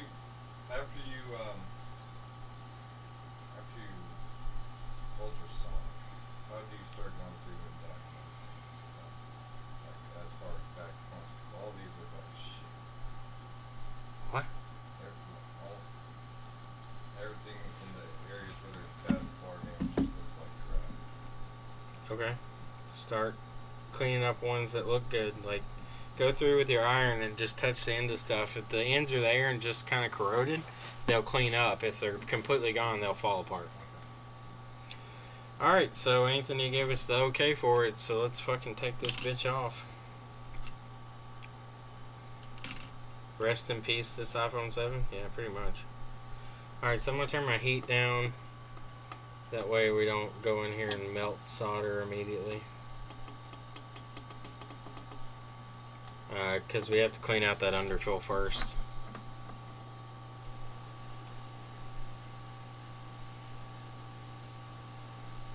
So we're just going to heat up this underfill and take our underfill pick and just go through here and start cutting away. The good thing about the baseband here is it is next to the SIM tray, which gives us a little bit of leeway as far as where we can pull it from.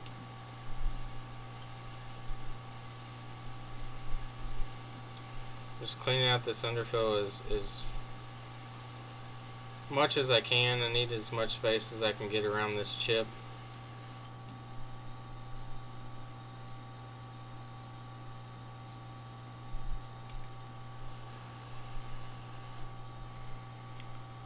Morning, Paul Daniels.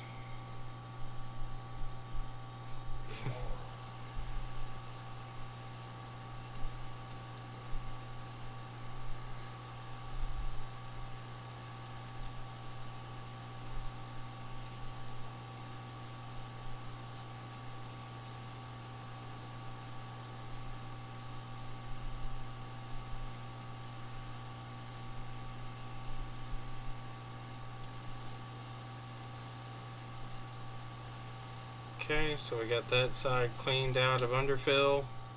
Now we need to turn it and go down.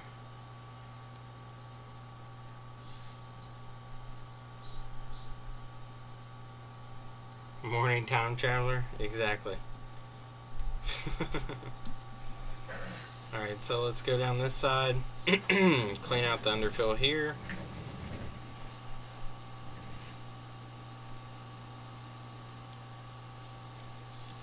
It's very hot on this side.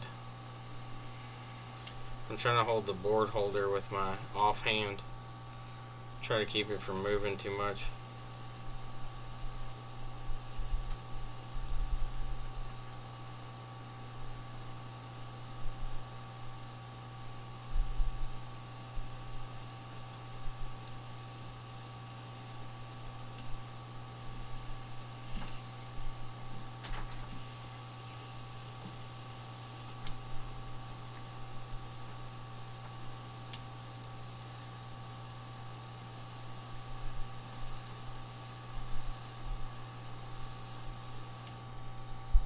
Okay. So we got that kind of cut out. I kind of need to clean up a little more there, but for the most part,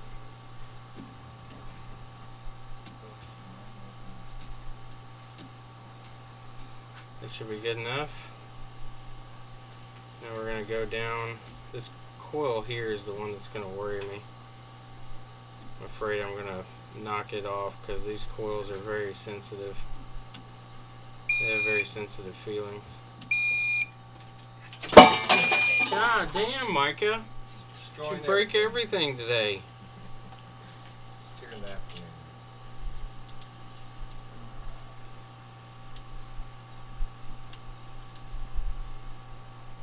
Alright, so re-hot CPU? No, I'm trying not to. Alright, so we got underfill cleaned out all the way around. I can run my lead all the way around the baseband CPU now. We got a little bit there.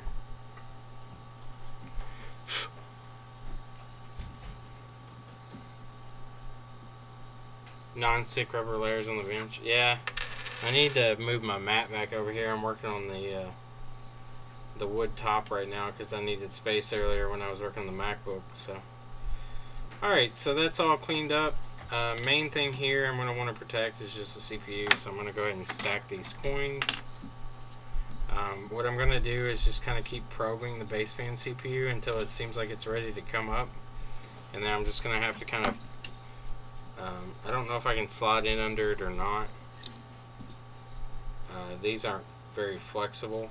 I'll try to, but most likely I'm going to use a straight razor, like a razor blade here, and kind of just lift it and flip it. But as long as we got it hot enough, it should lift without any problems. I'm gonna head out. Okay. Alright, I'll lock the main door. I'm gonna go out through that. Okay. See ya. See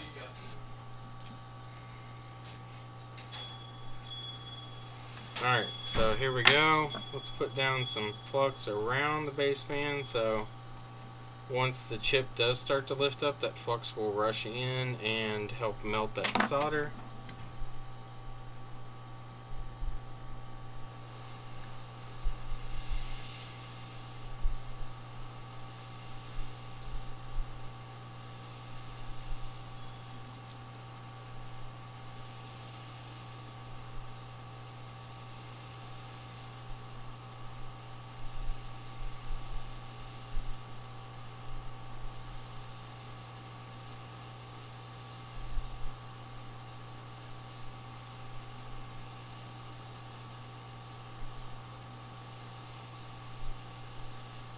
I'm going to be watching these caps that are nearby to kind of give me an idea of when this is starting to get close.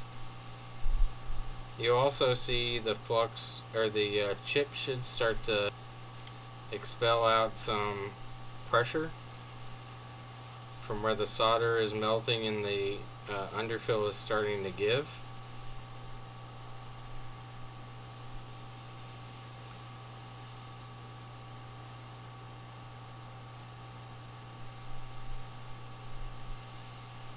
Okay, I'm going to start probing the chip here a little bit, just to see if I see any type of movement or give in the joint.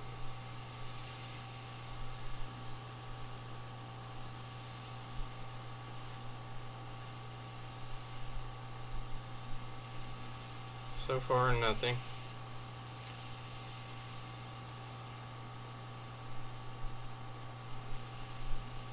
The underfill is softening.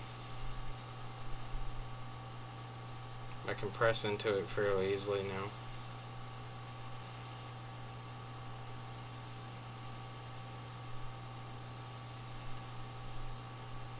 Still doesn't seem like it's ready.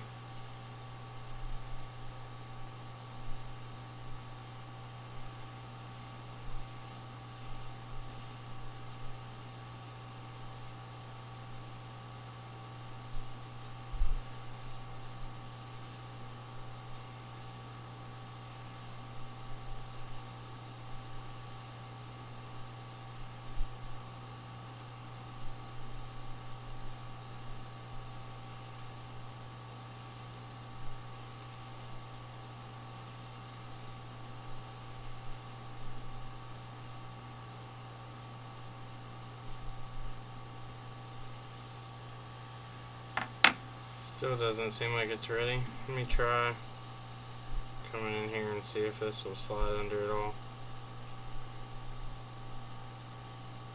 Yeah, it still doesn't seem like it's melted or not. These boards must have quite a bit more ground plane in them because it takes a lot more to get these chips off, it seems. Like these components aren't even melted that are nearby. Like the solder on them is not, it's hardly even affecting it yet.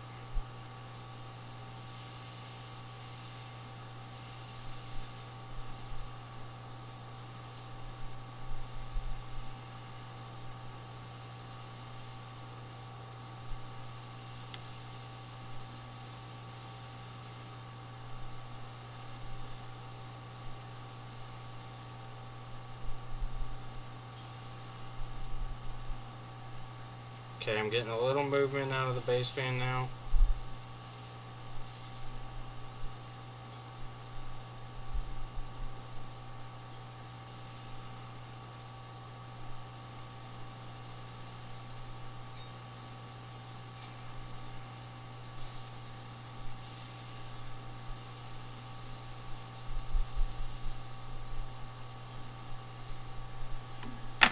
Put down a little flux since the chip is lifted on this end now. I'll let that flux get under the chip.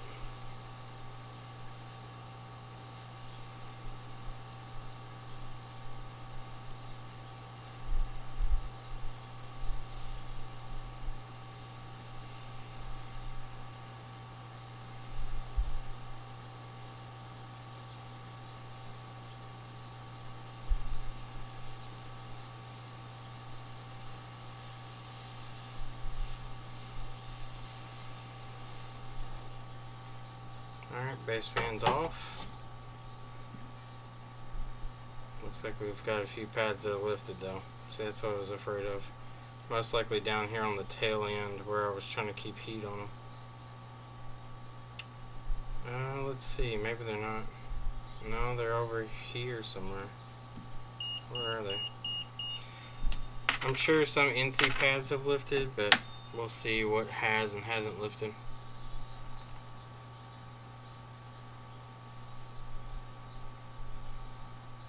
NC pads completely fine, don't care.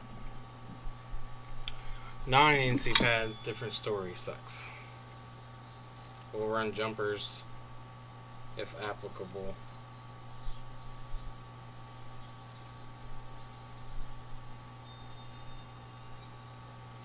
So I'm going to load up with some leaded solder. I don't want to touch these pads, I just want to mix in that leaded solder with them. So I'm just getting a nice blob of solder on there.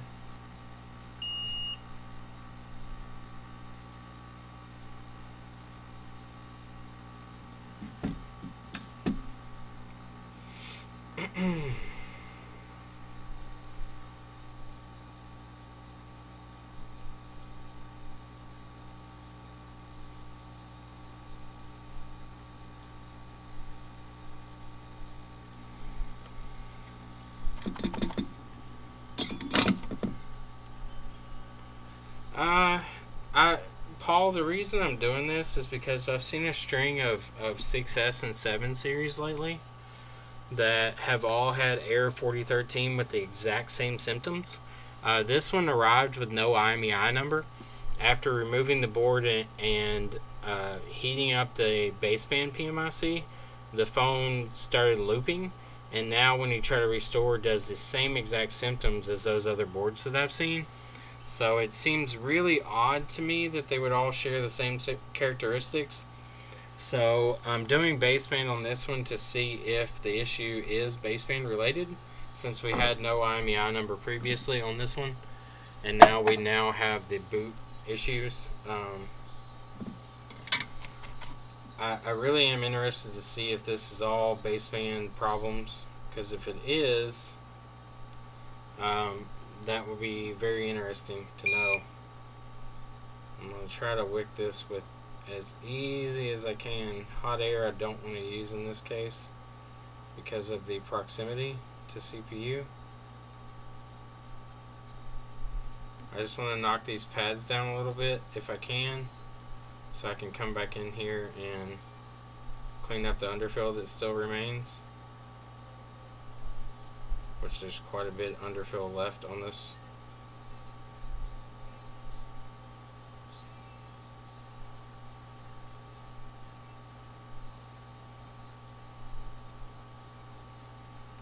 I don't recommend wicking like this normally, but I don't know that I have much issue or much choice in this situation to do anything else.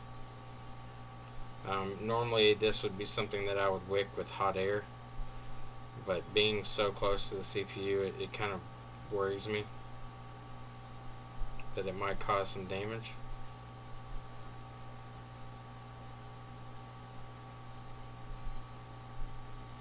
Okay. So do as I say, not as I do. Did it have modem firmware? It was on the setup screen. I couldn't get past that because it doesn't have an IMEI number. It won't let you set it up. This phone, under the, if you click the information tab, showed no IMEI at all, showed no whatever it is, UMEID or whatever the fuck the other number is that it's supposed to show you. We got a lot of underfill that's still covering up these pads, but none of that looks any worse than what it was, so that's good. So we still have our lifted pads. I really need to get down and see what those pads are, and then we can go from there. So we're going to heat this up at a low temperature, but low enough we should be able, or high enough we should be able to scrape this underfill off.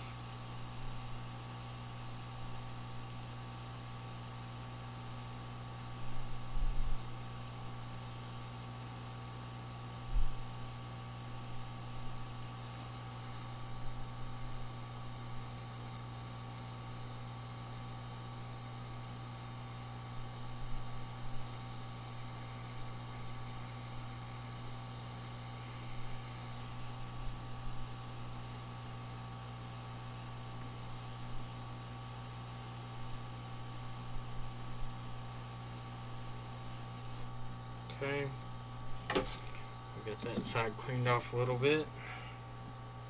Switch it around to this side. I feel like a lot of these repairs probably aren't worth the time invested usually, especially if you're doing it for data recovery.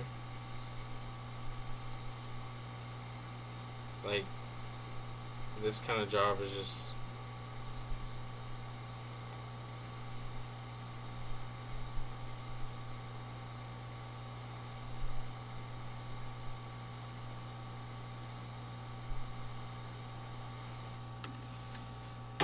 okay.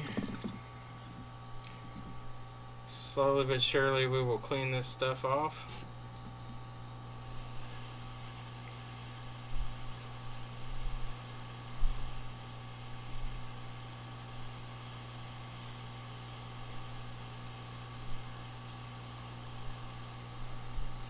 Everybody keep their fingers crossed that there's just a lot of NC pads.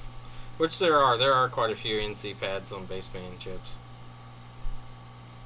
But let's hope that these are all NC pads that I'm seeing right now that are lifted.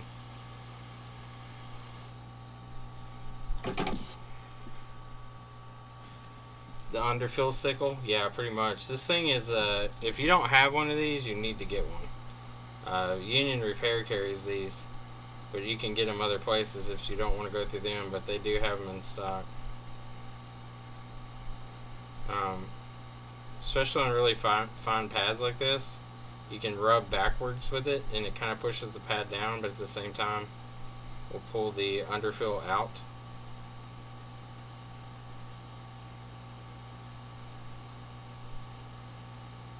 Just like so.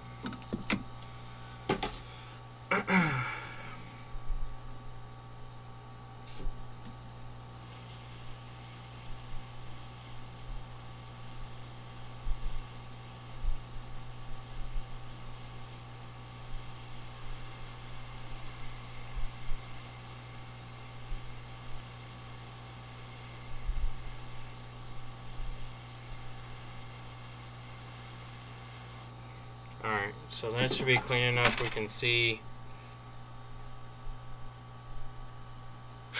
You believe all the pull pads are just useless data lines. You don't need those.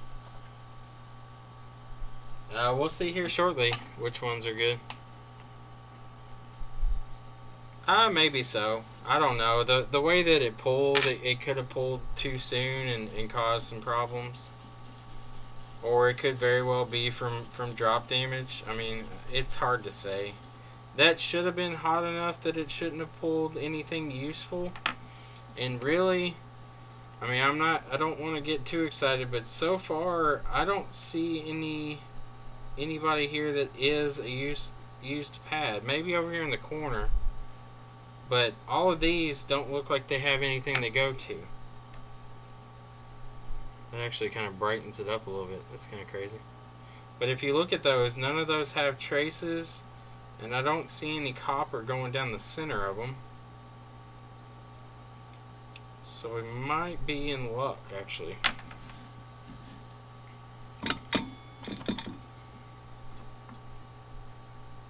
I'm going to try to clean these up. See if you're getting voltages to baseband IC.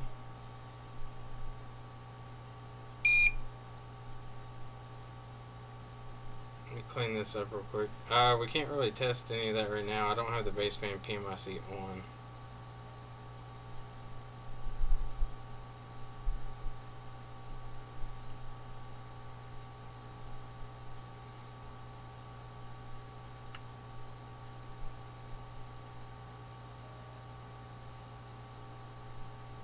Okay, clean out that underfill in the corner.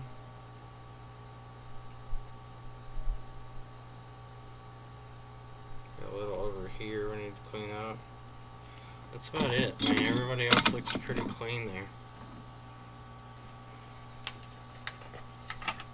I can put the baseband PMIC back on. I'm gonna have to reball it though first, which, if I remember correctly, was an absolute nightmare last time.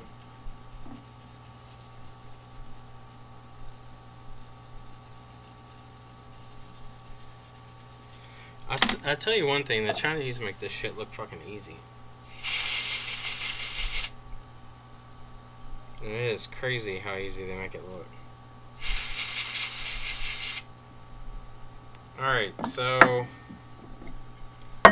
let's do a little check and see if anybody here is needed. I mean, really, I'm being honest here. Based on what I can see, these are all NC pads. Now we got a little more underfill there.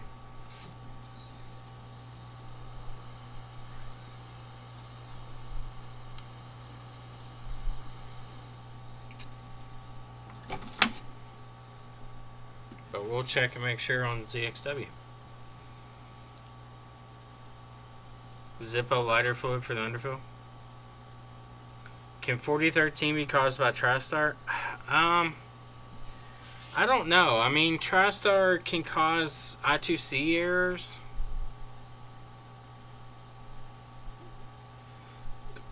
But I don't know if it could cause 4013. Maybe if it happened like randomly in the restore. But these hold on the restore up until the point where the NAND needs to be reflashed, and then they drop out. So I don't know. It's really odd.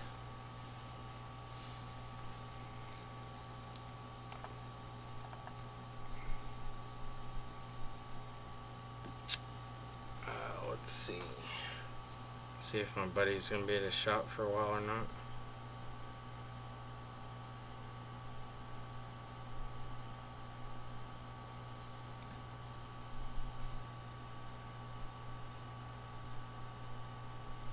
Oh, thank you, Lisa. Sorry I didn't even see that.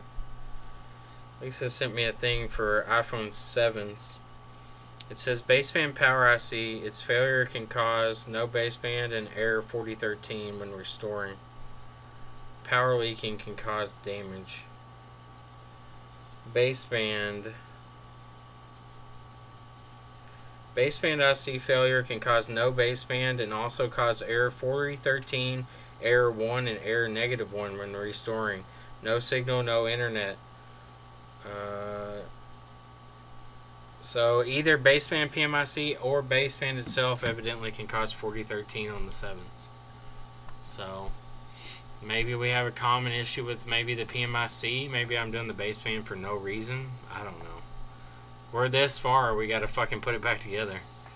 Let me check NC pads here, and then we'll go on. So yeah, there's a lot of NC pads actually under baseband. Looks like the whole corner up at the top is NC. I'll put that up on the main screen so you all can see it. Wrong one.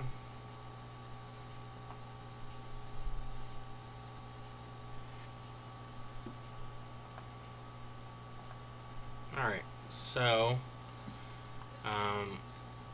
we will go down through here, and like I said, you can see there's a lot of NC pads under the baseband here. So I'm going to kind of mouse over where I'm at and tell you if there is a damaged spot or not. So we're missing these two pads, which are both NC. Go up two, we're missing both of those. Those are both NC. We're missing that one and that one, both NC. We're missing this one and this one, both NC. We're missing that one, which is NC. Go up here to the corner.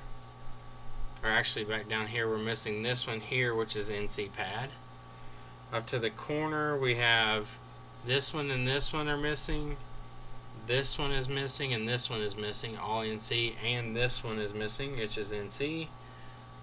If we come here, it's 1, 2, 3, 4 over, so 1, 2, 3, 4 NC pad. Come down, we don't have any missing here. We're missing these three, which are all NC. Missing these three, they're NC. We're missing these two, this one, and this one, all NC. We're missing this one and this one, which is NC. And then we come over here to the side, we're missing this one here, which is an NC pad, and we're missing this one, which is an NC pad. So we're missing no pads that are needed. So that is good. That means we've gotten the baseband off without fucking the phone completely. Lisa, as a moderator you can, but I don't think you can without being a mod. But thank you. I appreciate that a lot. Kind of confirms my suspicions. So maybe on the next one I see with a 4013, we'll do a baseband PMIC.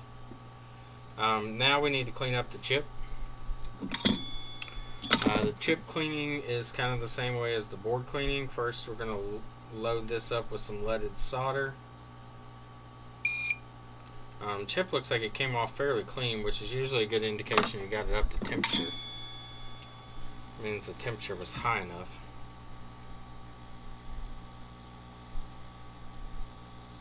We do have quite a few dry pads though, which may be an indication that we didn't have enough flux under it whenever we pulled it.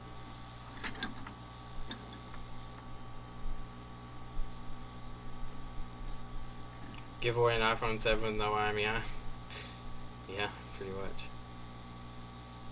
So I'm just going to wipe over these pads with the leaded solder just to pick up anything and knock off underfill at the same time.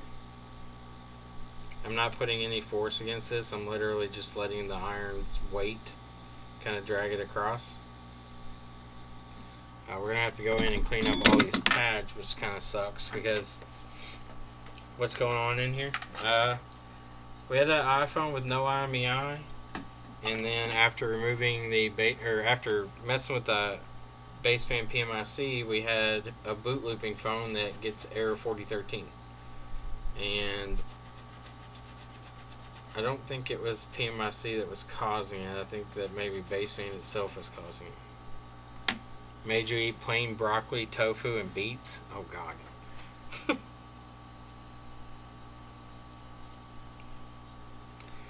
Just hope you don't get sick.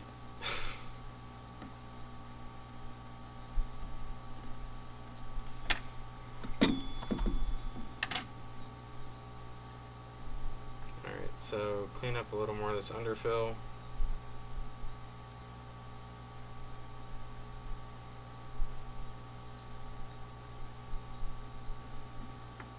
You can see where I was probing the chip right there, actually. You can see the cut in on the side of the chip.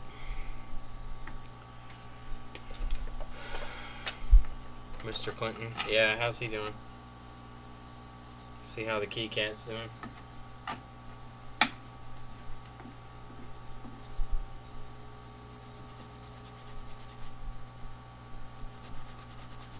Alright, so we got that cleaned up. Let's see if any of these is made for the baseband. Doesn't look like it is. We got another holder though that will.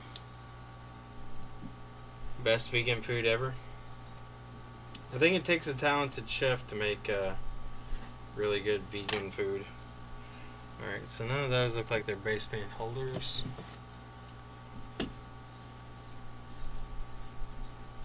One of these will be though. This one here. There we go. So now we got one to hold our chip while we're going in here and trying to clean all these pads up that look like dog shit. His bladder, yeah, male cats especially have really bad problems with urinary issues. Hopefully he'll be okay because it can be pretty serious for some cats.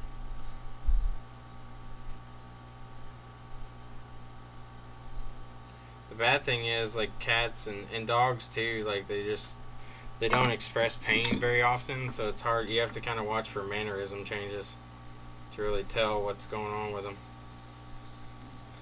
Alright, so we're going to go across here and touch up these pads until they're all shiny. I'm just using new leaded solder and just rubbing across the pads gently to knock off the oxidation layer and add solder back to the pad. I'm not scrubbing the shit out of the board. It doesn't need much weight on the iron to get this to happen. The heat and the flux will help you out. Try to power it on without baseband. I don't know if it will in the 7s. I don't think they will. We can try it. I need to put the baseband PMIC back on first. Or PMU or whatever you want to call it.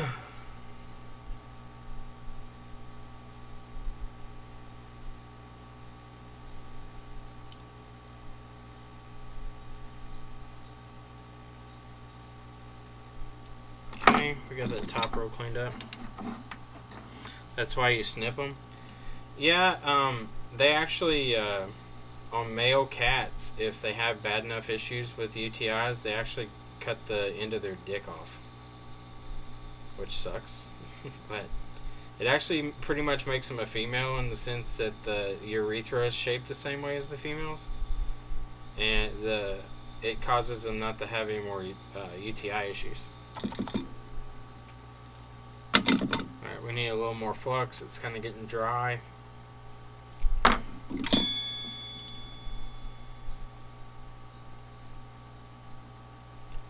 One of our cats had to have his urethra cut, or the end of his penis cut off, because he kept having bad UTI issues.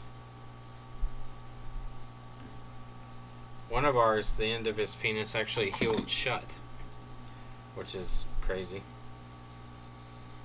Could you imagine that? The end of your penis just healing closed?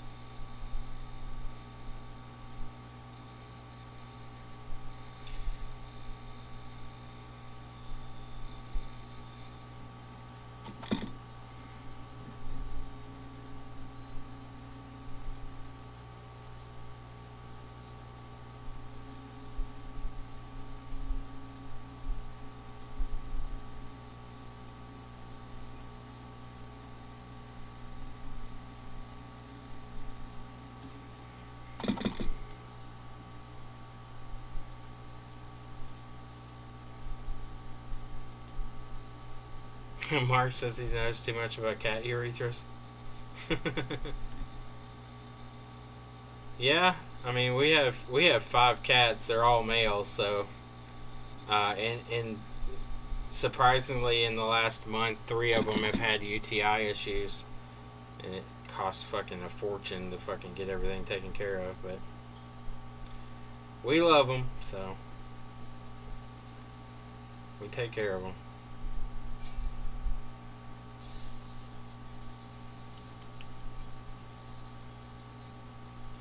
So we're going to add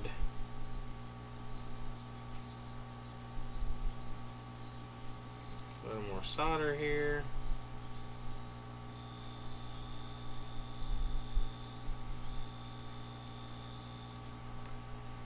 Alright, I'm going to clean this off because the flux is getting a little burnt.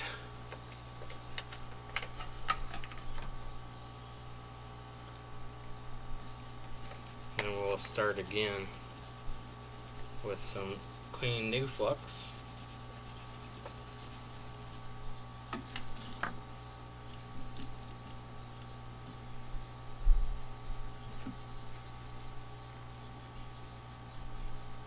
Do you hang the dick ends on your Christmas tree? No.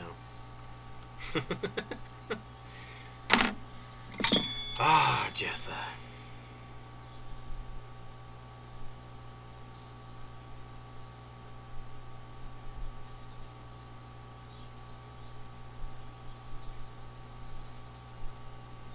Is that what we're supposed to do when we circumcise children, is hang their dick ends on the Christmas tree? I need to be careful. There's a little exposed trace up there on the actual PCB, or the substrate here. And these center ones are not taking the fucking solder. They're like, nope, ain't fucking doing it. Fuck off.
This seems to be more effective. Just giant solder ball and rub it around real fast.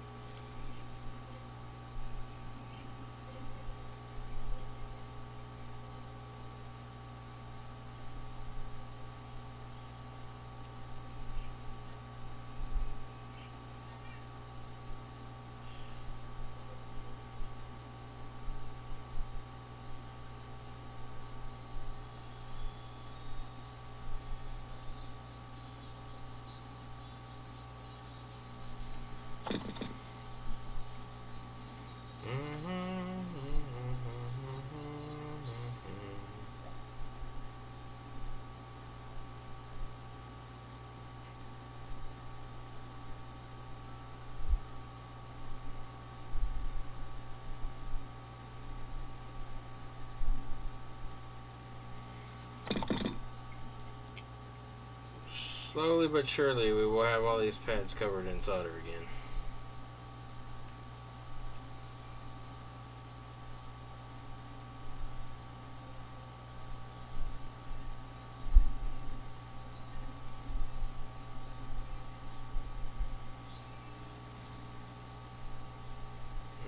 Some exposed substrate there. That's what I don't want to do. Like all this rubbing on that substrate, just it'll eat up the coating and cause these to start bridging, and that's really what I don't want.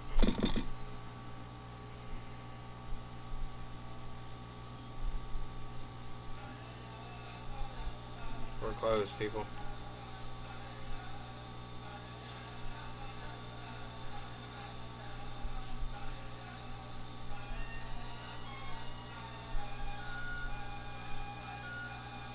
See if we get a content strike for that one. Alright, I'm going to clean this up and then do a quick wick and see what we got. I'm pretty sure most of the center of the baseband on these is ground and it's all tied together, so I'm not overly concerned with it. Yeah, so most of it's ground, so I'm not overly concerned if some of these are bridged because they're probably supposed to be anyway.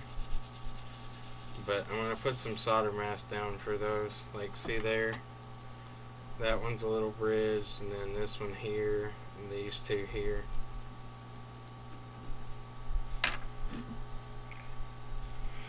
So let's wick this down. See what it looks like, and then we'll keep on going. Let this heat up some.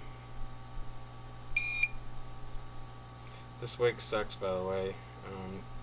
I'm waiting on my tech spray to come in, and I'm having to use this in the meantime. And it is no bueno. This is MG Chemicals. It's wide. It's a really wide braid, but it doesn't absorb very much. Alright, you can see the ones that still don't have solder on.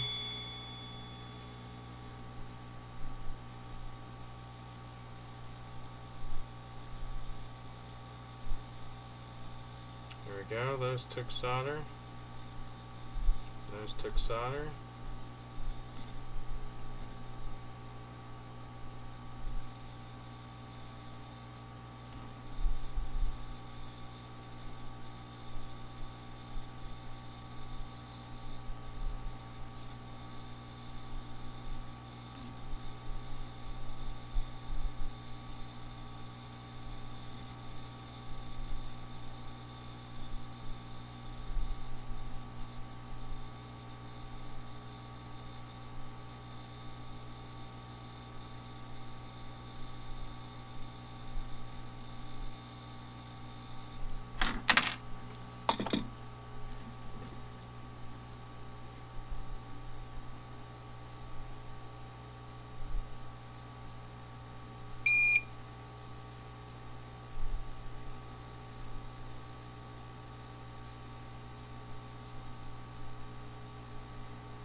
Those all have solder on now. Only got a few left that don't have any solder on them. Well, they're oxidized. They have solder, but it's oxidized from where it pulled too early. A lot of people see that oxidized layer whenever you pull it, and they're like, oh, there's a cold joint. And that's not necessarily always the case. It was a cold joint because you separated it with force, but in most cases they weren't a cold joint beforehand. They just became that whenever you pull them apart. So if you pull a chip off and you see those dry pads like that, it doesn't mean that it was that way before the pull. You very well could have caused that during the pull, which I've seen quite a bit. A lot of people see those during mason pulls because they pull them too early. They're like, oh, see, cold joint, and that's not what it was. It was just you pulled it too fast. This one I thought we were up to temperature, but evidently we weren't. So it's caused a lot of these dry pads like this. But I think we got them all now. We need to go back in here with this solder mask and make sure that these are separated from each other. And we still got a few that are dark. My toothbrush just hit the floor.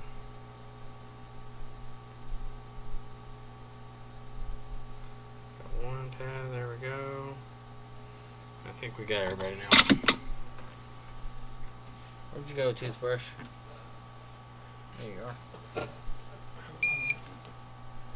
Fuck is it? There it is.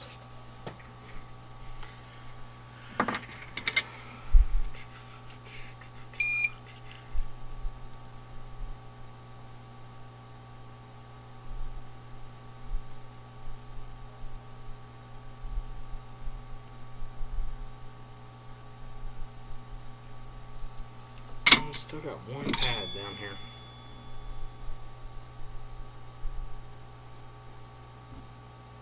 There we go. Alright, that should be everybody now, finally.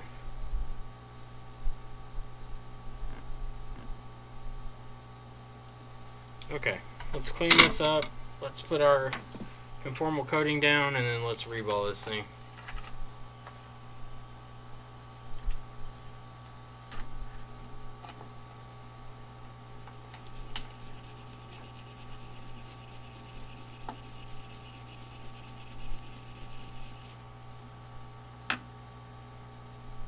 Still have one dry pad. Fuck me. These pads do not want solder.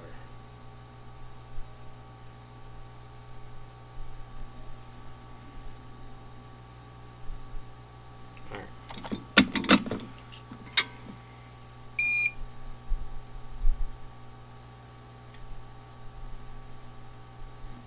Here we go.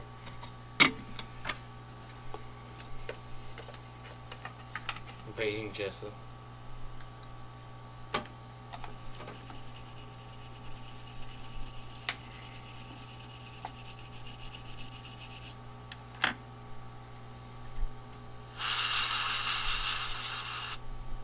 Alright.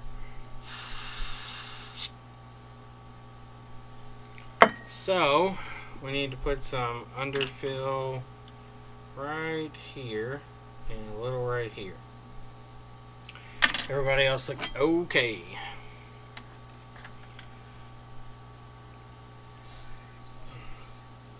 So we won't need a whole lot.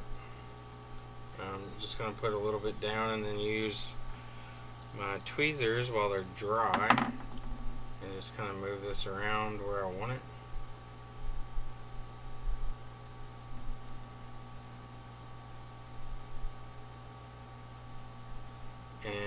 No worries as far as if it's overhanging pads. We can go back and clean those up easily. The main thing here is to make separation between the two. I believe those pads are most likely tied together because they do look like they share the same plane, but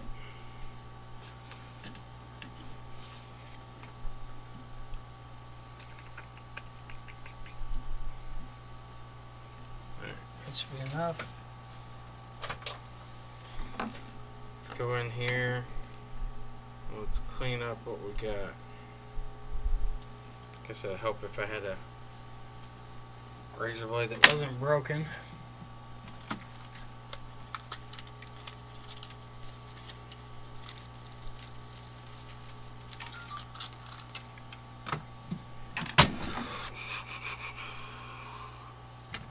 Put my phone back on volume so I can hear it. I usually mute my phone during the day so it doesn't distract me. Alright, so let's scrape off this, let's scrape off that, let's scrape off that. I want to turn it. I want to pick a line.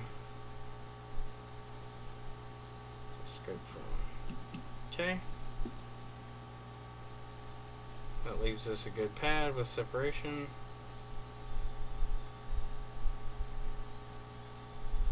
Same here.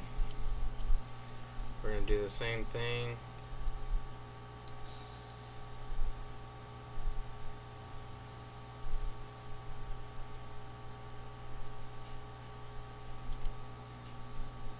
Okay.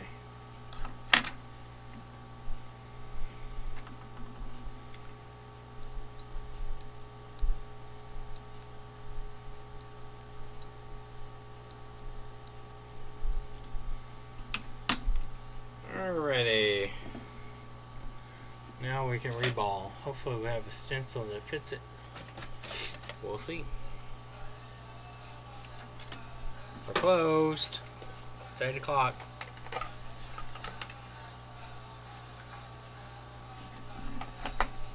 If it's somebody else, sorry.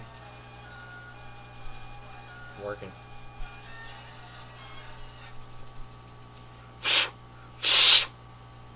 This is supposed to be for iPhone 6s. I don't know if the baseband is the same or not. Doesn't look like it, but we'll find out here in a second. I've got some iPhone 7 ones, but they're not very good. The Flux has got it stuck down in the stencil. Let's put some alcohol down to break that free.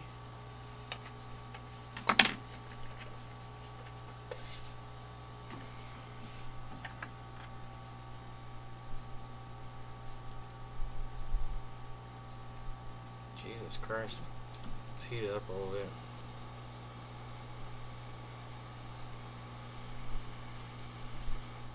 There we go.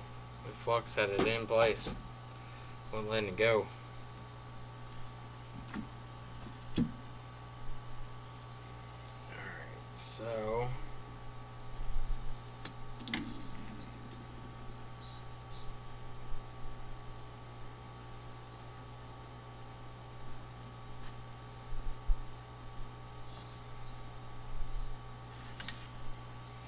see if this is the same or not. I don't think it is. That way is not. So the 6S has a elongated baseband, where the 7 does not.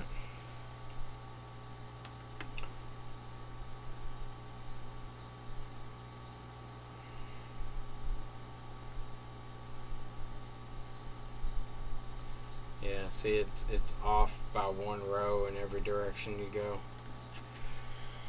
Oh, I don't know what I'm gonna do. Let me see if I have an iPhone 7 stencil that'll work. I got some in that new kit, but they were kind of janky.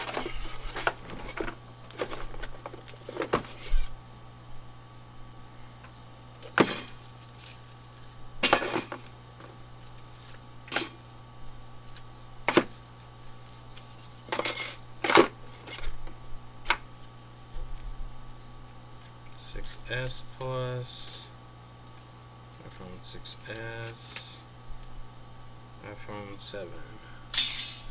Alright, those aren't the 3D stencils, but as long as it's got baseband on it, I don't care. I can reball it without the 3D. Yeah, it's got baseband on it. Sweet. Alright. Why can't you reply? You have to, iPhone 7 3D stencil available. Is it the good quality ones though, or is it the shitty ones? Alright, so baseband. Sorry you all can't see that very well. Grab some paste here.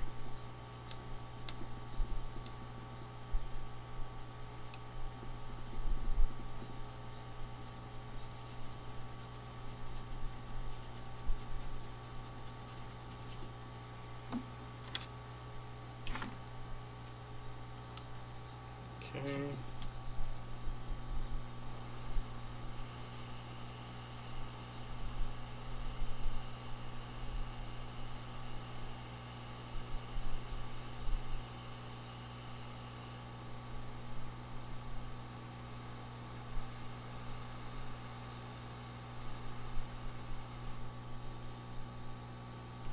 know if my stencil moved on me or not.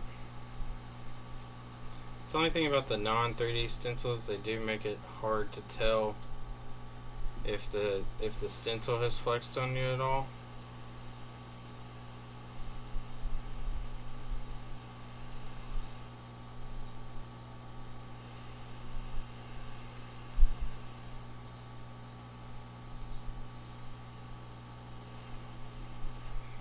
Let's put a little bit of flux down to see if these I've got a few that are loose, so I'm pretty sure I got the majority of them down correctly.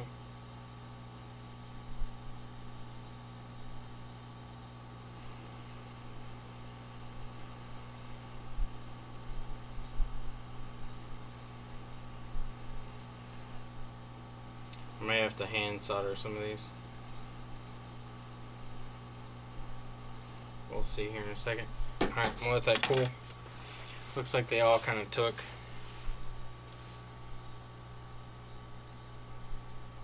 We might have a few that are wild. Yeah, we got a few that didn't take, but for the majority of them there, we got them down. We got 1, 2, 3, 4, 5. 5 that didn't stick, which is no big deal. I've got solder balls, pre-mades, sitting out ready. Actually, got 6 of them there. Let's see if I can reflow this real quick.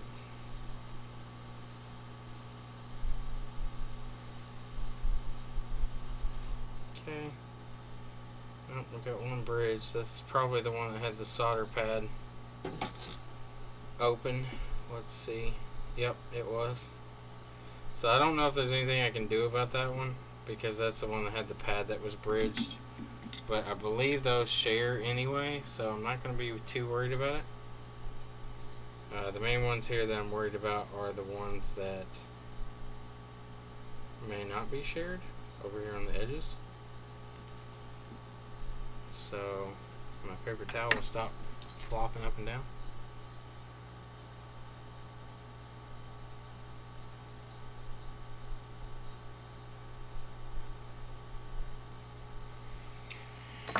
Alright, let's get our solder balls, our little tiny balls. Get out your tiny balls, boys. We're going to town. Alright, so we got a collection of tiny balls there for the pickings.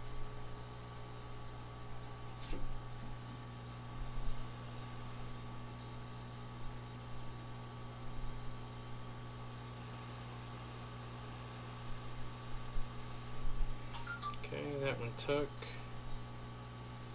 Looks like some of our balls over here balled together.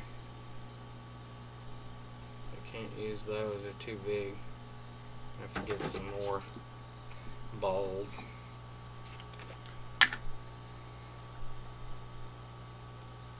Freddie, the ones that I like are the ones that are those one-piece stamped ones.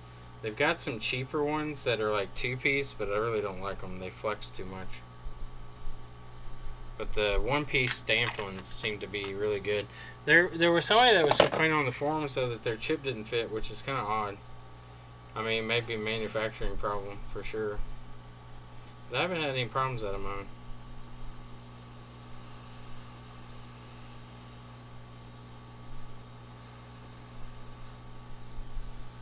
This is the only problem with working on this stupid fucking napkin. It fucking flops around and shit on me.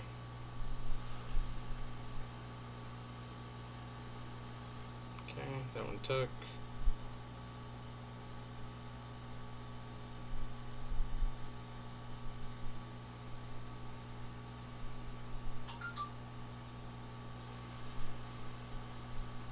That one took.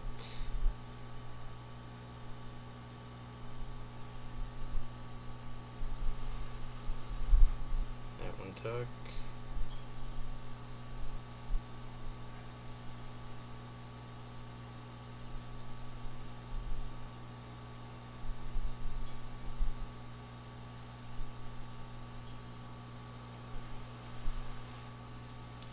Hot, hot, hot.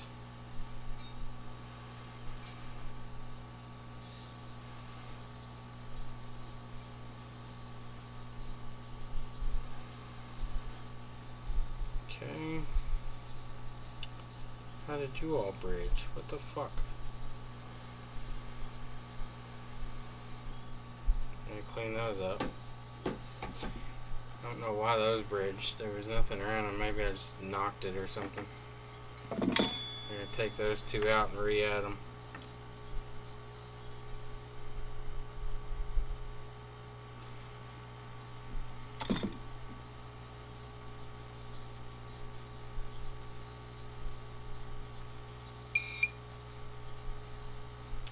Actually, there's three now, since I knocked the other one.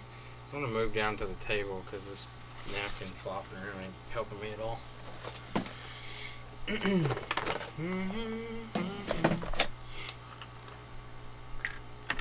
Lewis has the shitty power squid.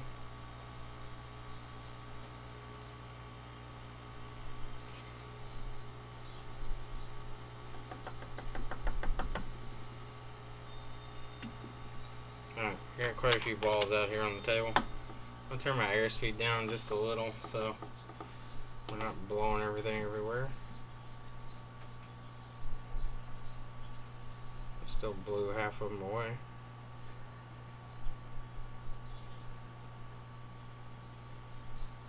Alright, that one's off its pad a little.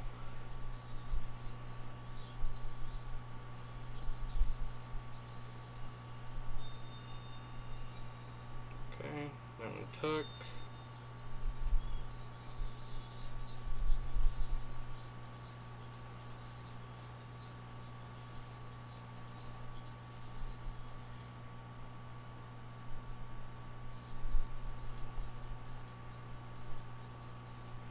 Alright, one more to do. Do we have a solder ball anywhere nearby that blew away?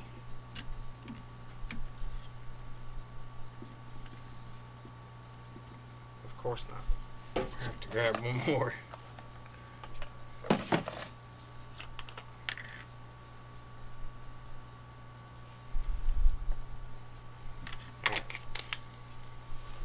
Hopefully this one is the last one I have to do. And then we can put this thing back on and see if it... Actually, we'll put the baseband IC back on first. We'll do some testing to see if it'll boot up without it. I doubt it. Okay. Those are all on. We're going to put down some flux.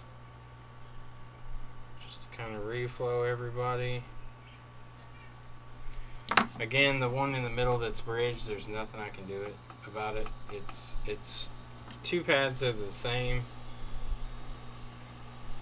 Actually, I got one fucking double ball down here too. What the fuck, man?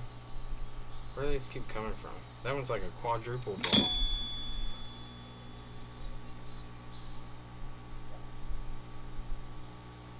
Alright, I took all the solder off of it, just touching it. Hopefully I can get this one little tiny solder ball in here without causing too much of a ruckus.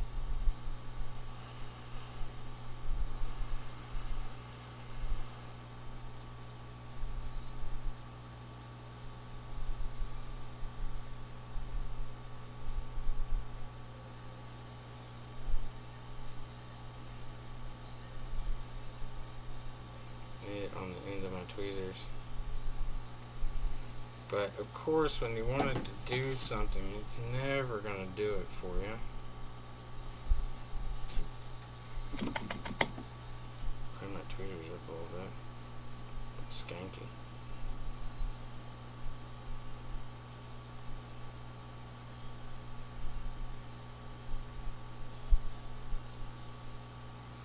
Seriously, bro. Come on.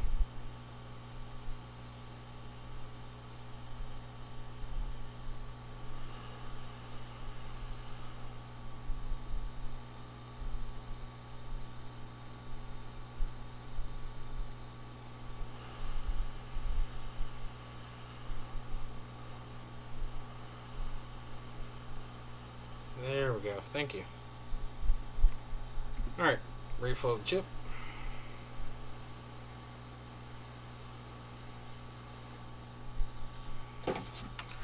That's good. Good.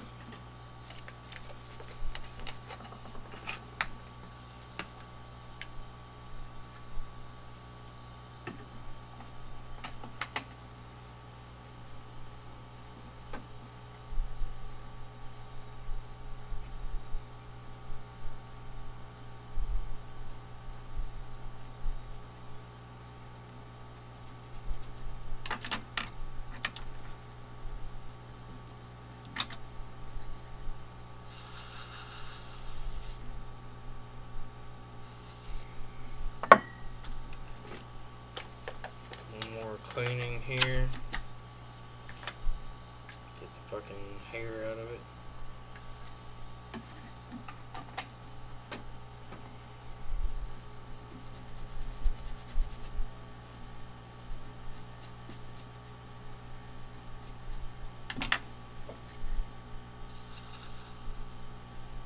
Almost out of compressed air here. And out. Alright. So, down the side here, that one's a little large, but I don't know if we're going to do anything about that one. Yeah, he's like double size than the other ones.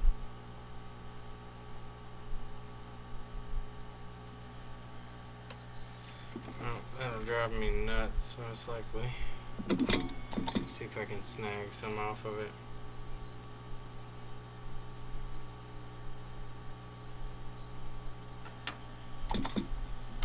Sometimes you can touch these solder balls and fuck yourself. That's what you can do. Yay! I'm just fucking myself over. I have to redo these two. Most likely. Let's see what happens when we reflow this.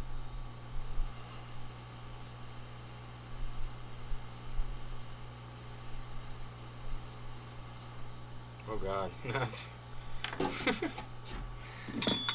Yeah.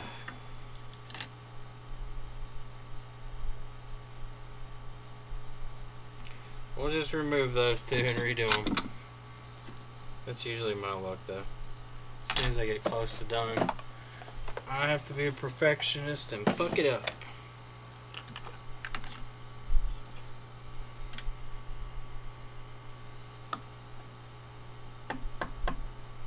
My tweezers, please. Thank you. NAND can cause... No, NAND cannot cause no IMEI. I've never heard of NAND causing no IMEI. And also, these aren't NAND issues that I know of, because I've done several of them today where I've replaced the NAND with a new NAND reprogrammed for the original information, and they all still had the same exact error afterwards. Same symptoms, same error after the new NAND put on. So if this is a NAND problem, it's not going away with a new NAND, which makes no sense.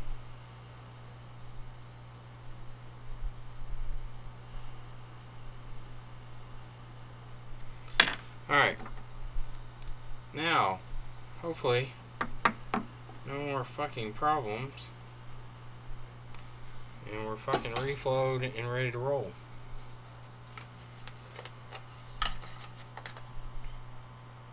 Small PMIC? You mean baseband PMIC? Yeah, I'm about ready to go home too. I'm gonna put the baseband PMIC back on, and then I'm going to put this one back on and see what happens. No air. Let me go grab some compressed air.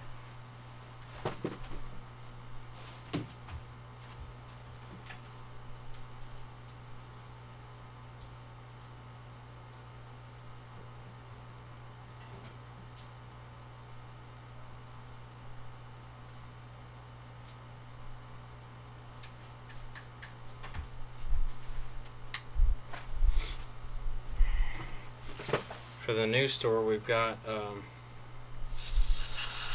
a silenced air compressor that we're using. It's like 60 dB at max. What's up, Paul? Long time, man.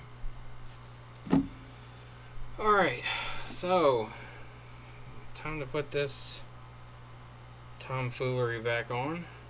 I'll have to look and see what the orientation is. Need to load up the old CPU with some flux. Put some flux down where the baseband will be.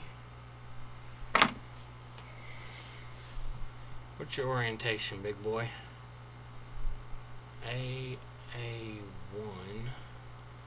A1 is over here in the top left. So orientation will be like this. Let's grab our coins. This will take a far lower temperature to get the baseband back in place, so we shouldn't take very long to melt this.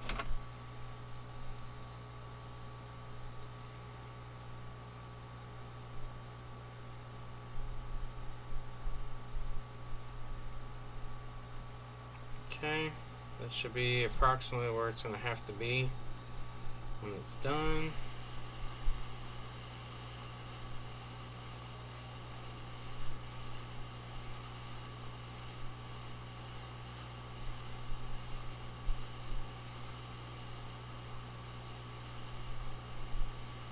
Okay, I'm going to let the flux cool for a second so it gets kind of tacky.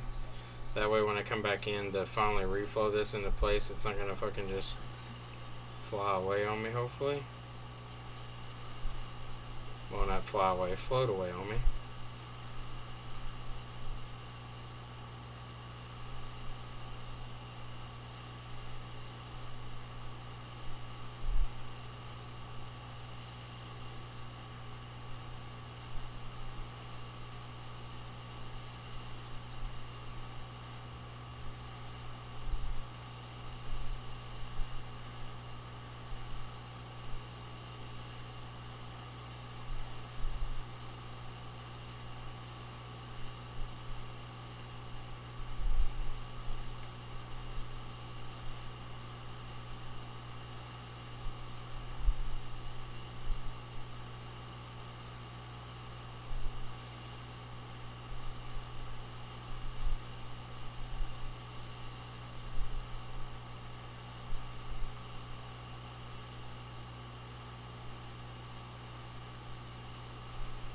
Yeah, this board definitely takes a lot more heat to heat up. Like this normally would be liquid on the iPhone 6 series. I think it just now went liquid on this one. Yeah, it did. So it just now went liquid on the 7 series here.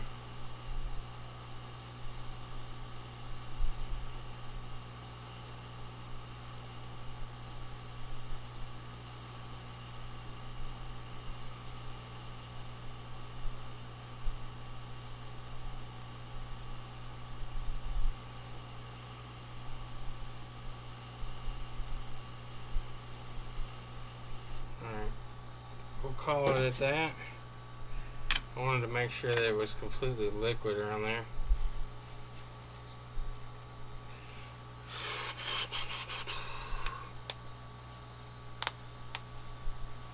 We'll let that cool for a second. I don't want to touch it in case it stays liquid for a while, since the board seems to hold quite a bit of heat.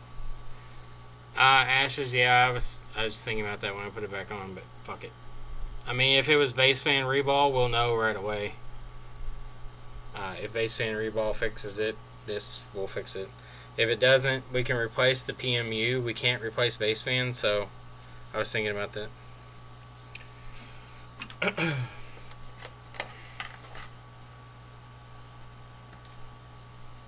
Alright, so let's see.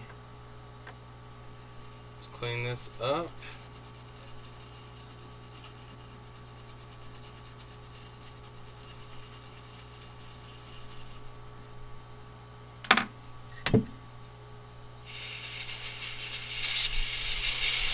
I'm going to hit it with a little more alcohol. You want to make sure you get up as much of your flux as you can, because flux, if it doesn't get up to the proper temperature, can cause corrosion and oxidation. So I always kind of scrub these several times with alcohol and then try to spray out from under the chips to make sure that the flux is all coming out. Alright, that side looks okay. One test we can do is see if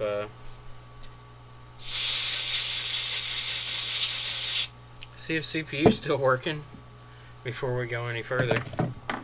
I'd hate to keep dicking with this and then find out CPU is dead from what we just did. So I'm going to pop it back in here and make sure that it still boots up and that we still have the restore logo.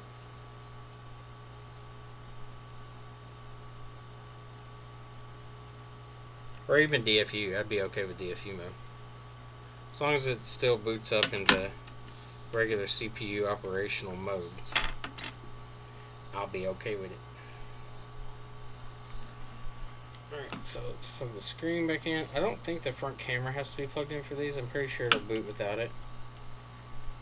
Home button, on the other hand, must be plugged in. Alright, so let's plug this in and see what happens.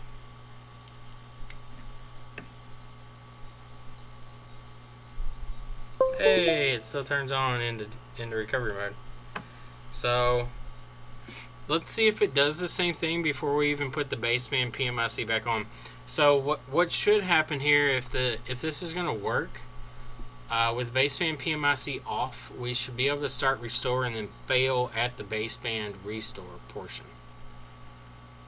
So we'll go ahead and do retain user data and we'll see what it does.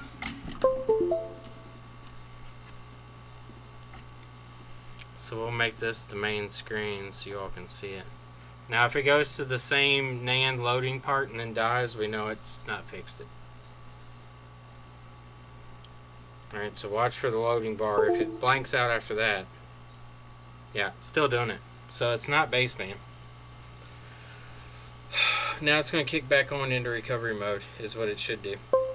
Yeah, so it's still doing it. This makes no fucking sense. God damn it. It's so fucking annoying. So it's not baseband, even though we took baseband off. It's not baseband PMIC because that's not even on the board right now. Unless it requires to see baseband immediately on prompt to restore.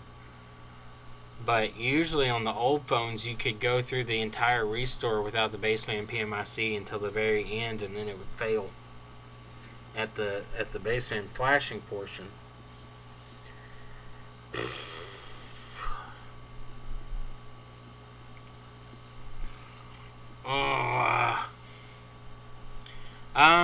Just so this phone came in with no IMEI, it would boot up into recovery mode, or not recovery mode, but it would boot up to the setup screen with no IMEI number, no UDID or whatever the fuck it was at the bottom.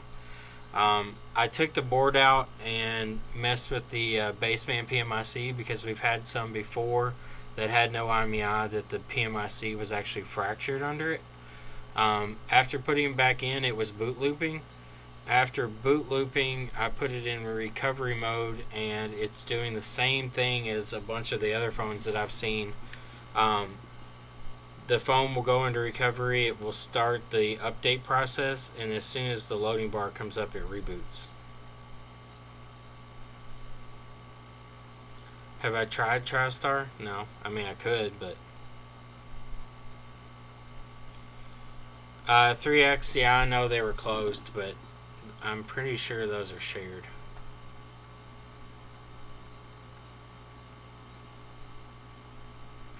I don't think it was J6. I think it was H8 and J6 or something. Yeah, the RAM damage, though, usually doesn't cause 4013, I don't think. I think RAM usually causes like an error 25 or something like that. Maybe 52. I don't remember. I mean, if these are all RAM, then I'm not going to spend the time on them anyway, but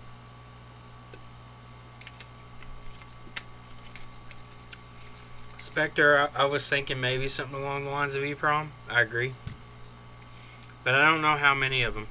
This one was a drop, obviously, by the... It is bent a little bit, too. The back of it's got a dent in it right by the Apple logo on the back side under the board. The sticker on the back of the board had 3 imprints of capacitors where the board had been mashed against the frame. All the other ones that I've seen are all drop damage too. J6 and H6 are ground, yeah.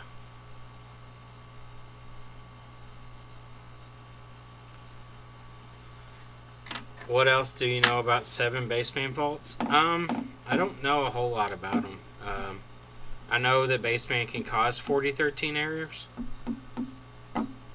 based on what I've seen and heard, but I'm not sure exactly what symptoms they have. I haven't seen too many of them, Jessa, so it's not something I'm super familiar with. The other phones I can't get to even boot up, so I can't tell if it's like a baseband problem or not.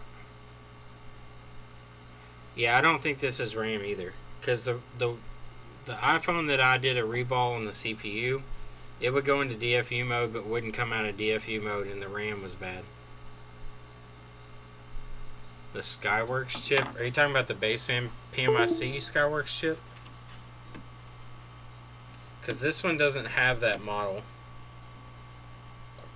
This is the stream that never ends. Yeah, I need to go home.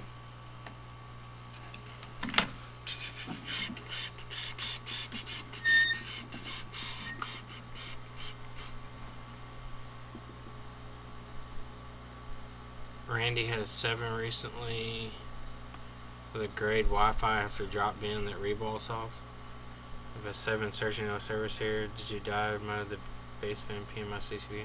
No, I didn't diode mode it. I mean, I can take it back off. It's lead reballed. Won't be much to take it back off. I can diode mode out the entire thing if you need me to. I'll probably do it tomorrow though. I'm gonna go home. It's 8:30. I know that's not late for your streams normally, but I'm done with it.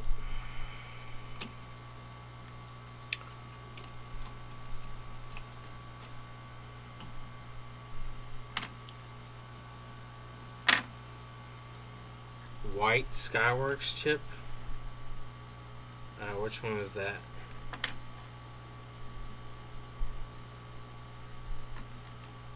Which chip is that? I've got baseband PMIC is off right now. We took that off earlier. I actually need to grab that. That's up here. So this is the baseband PMIC on these. This is still the Qualcomm chip. On the newer ones, it has a different chip. It's not the same. Common fault. If you want to diode mine, I can do mine as well. Never looked at any of these problems. Yeah, I'm definitely. It's something that I've seen now quite a bit, Jessa, and it's something that I'd like to figure out. Oh, sorry. I forgot. It's still on the other camera. Yeah, so this is the Broadcom PMIC for these. I need to clean it up. It's dirty now, but I can pull the baseband back off. It seemed to go on pretty well. I don't think that there's any problems there. I don't really see any, like, I've seen 7s come in from drop damage that these filters here have been broken off. Those don't look bad. The area where I was messing with the baseband PMIC on the opposite side, it didn't really have any signs. There's a little more signs now of heat, but that's probably from this stuff. But this side looked okay. Nothing really here. Baseband PMIC looked okay. I don't see any type of corrosion, or not corrosion, but solder or any type of blackened caps or anything. Go to the bottom of the phone, your TriStar.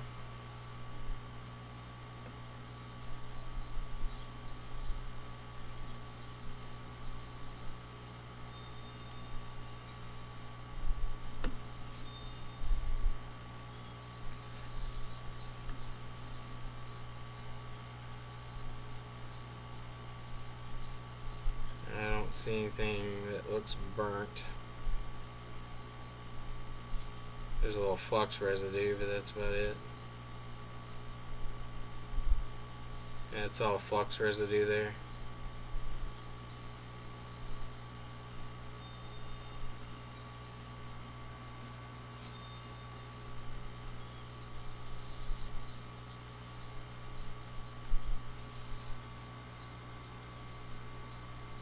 The silver one, this one right here.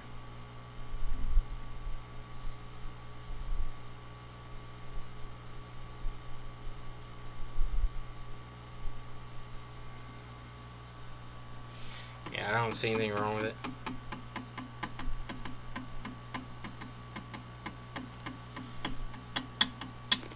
Yeah, I mean, the board otherwise didn't look bad. The only thing that I really saw when we took it apart was the back. The back sticker had imprints of caps on the opposite side of baseband and CPU. So that kind of led me to think that there was a problem there. But I don't know. Maybe just taking the board out caused my problem. I don't know. I think I'm going to diode read this tomorrow on the PMIC, baseband PMIC. And then after I do that, I'll pull... It went bad on an unopened phone. Damn. Jessa, what do you think could have caused it to... Does it have a main voltage line going to that chip or a boosted voltage line that could burn it up that bad? Or do you think maybe they stuck it in a microwave? I've seen that before and it burns the fuck out of chips.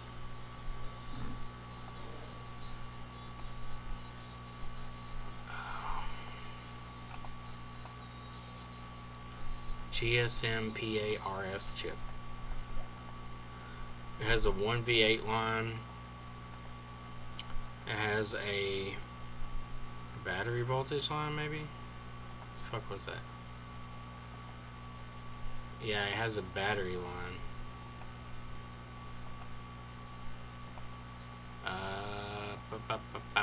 Yeah. Huh.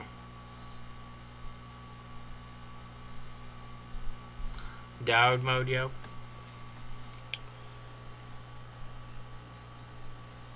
Well, I'll probably diode mode this one tomorrow. I spent enough time on it already. Almost probably 2 hours worth.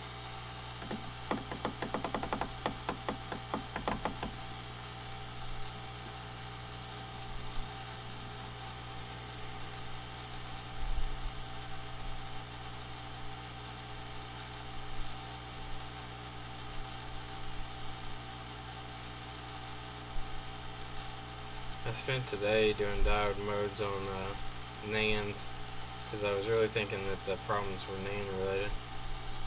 But see YouTube video, similar issue, iPhone 7 non-stop rebooting. Yep. Jessa do a stream. I'm sure Jessa will have plenty of stuff to do. Actually, you're in New York, so any stream that happens in New York right now will be... Well, New York City will be involving Lewis and probably some drunken antics. Alright, well, for the first stream in about a week and a half or so, or a week, we got you a doozy, a nice 3-hour long one. What's up, Jacob? I'm probably going to end it at that. Tomorrow... I can't forget about the light. I'm gonna diode read these tomorrow and write it down so I'll send Jessa that and see what it compares. I'll pull baseband back off and see what readings I get under there. Hopefully I can do it without too much shit. Oh, you're back from New York City? Okay. But that'll probably wrap it up. Hopefully, as a community, we can figure out something that's going on here, because it's really common for what I've seen with the error 4013 after like looping. We had one today come in that a kid had. I don't know if it had been dropped or not, but it had the same exact error, and he came in today. I had 4 mail-ins today that had 4013. They were both iPhone 6 or 6S and 7. So I thought maybe that the correlation was the PCIe NAND, but it wasn't, because I replaced the NAND on all of them and they all kept the same issues. But hopefully we can get it figured out. I'll do whatever I can to help. I'll get all those readings done tomorrow. But thank you all for watching as always, and I will see you all later. Have a good night.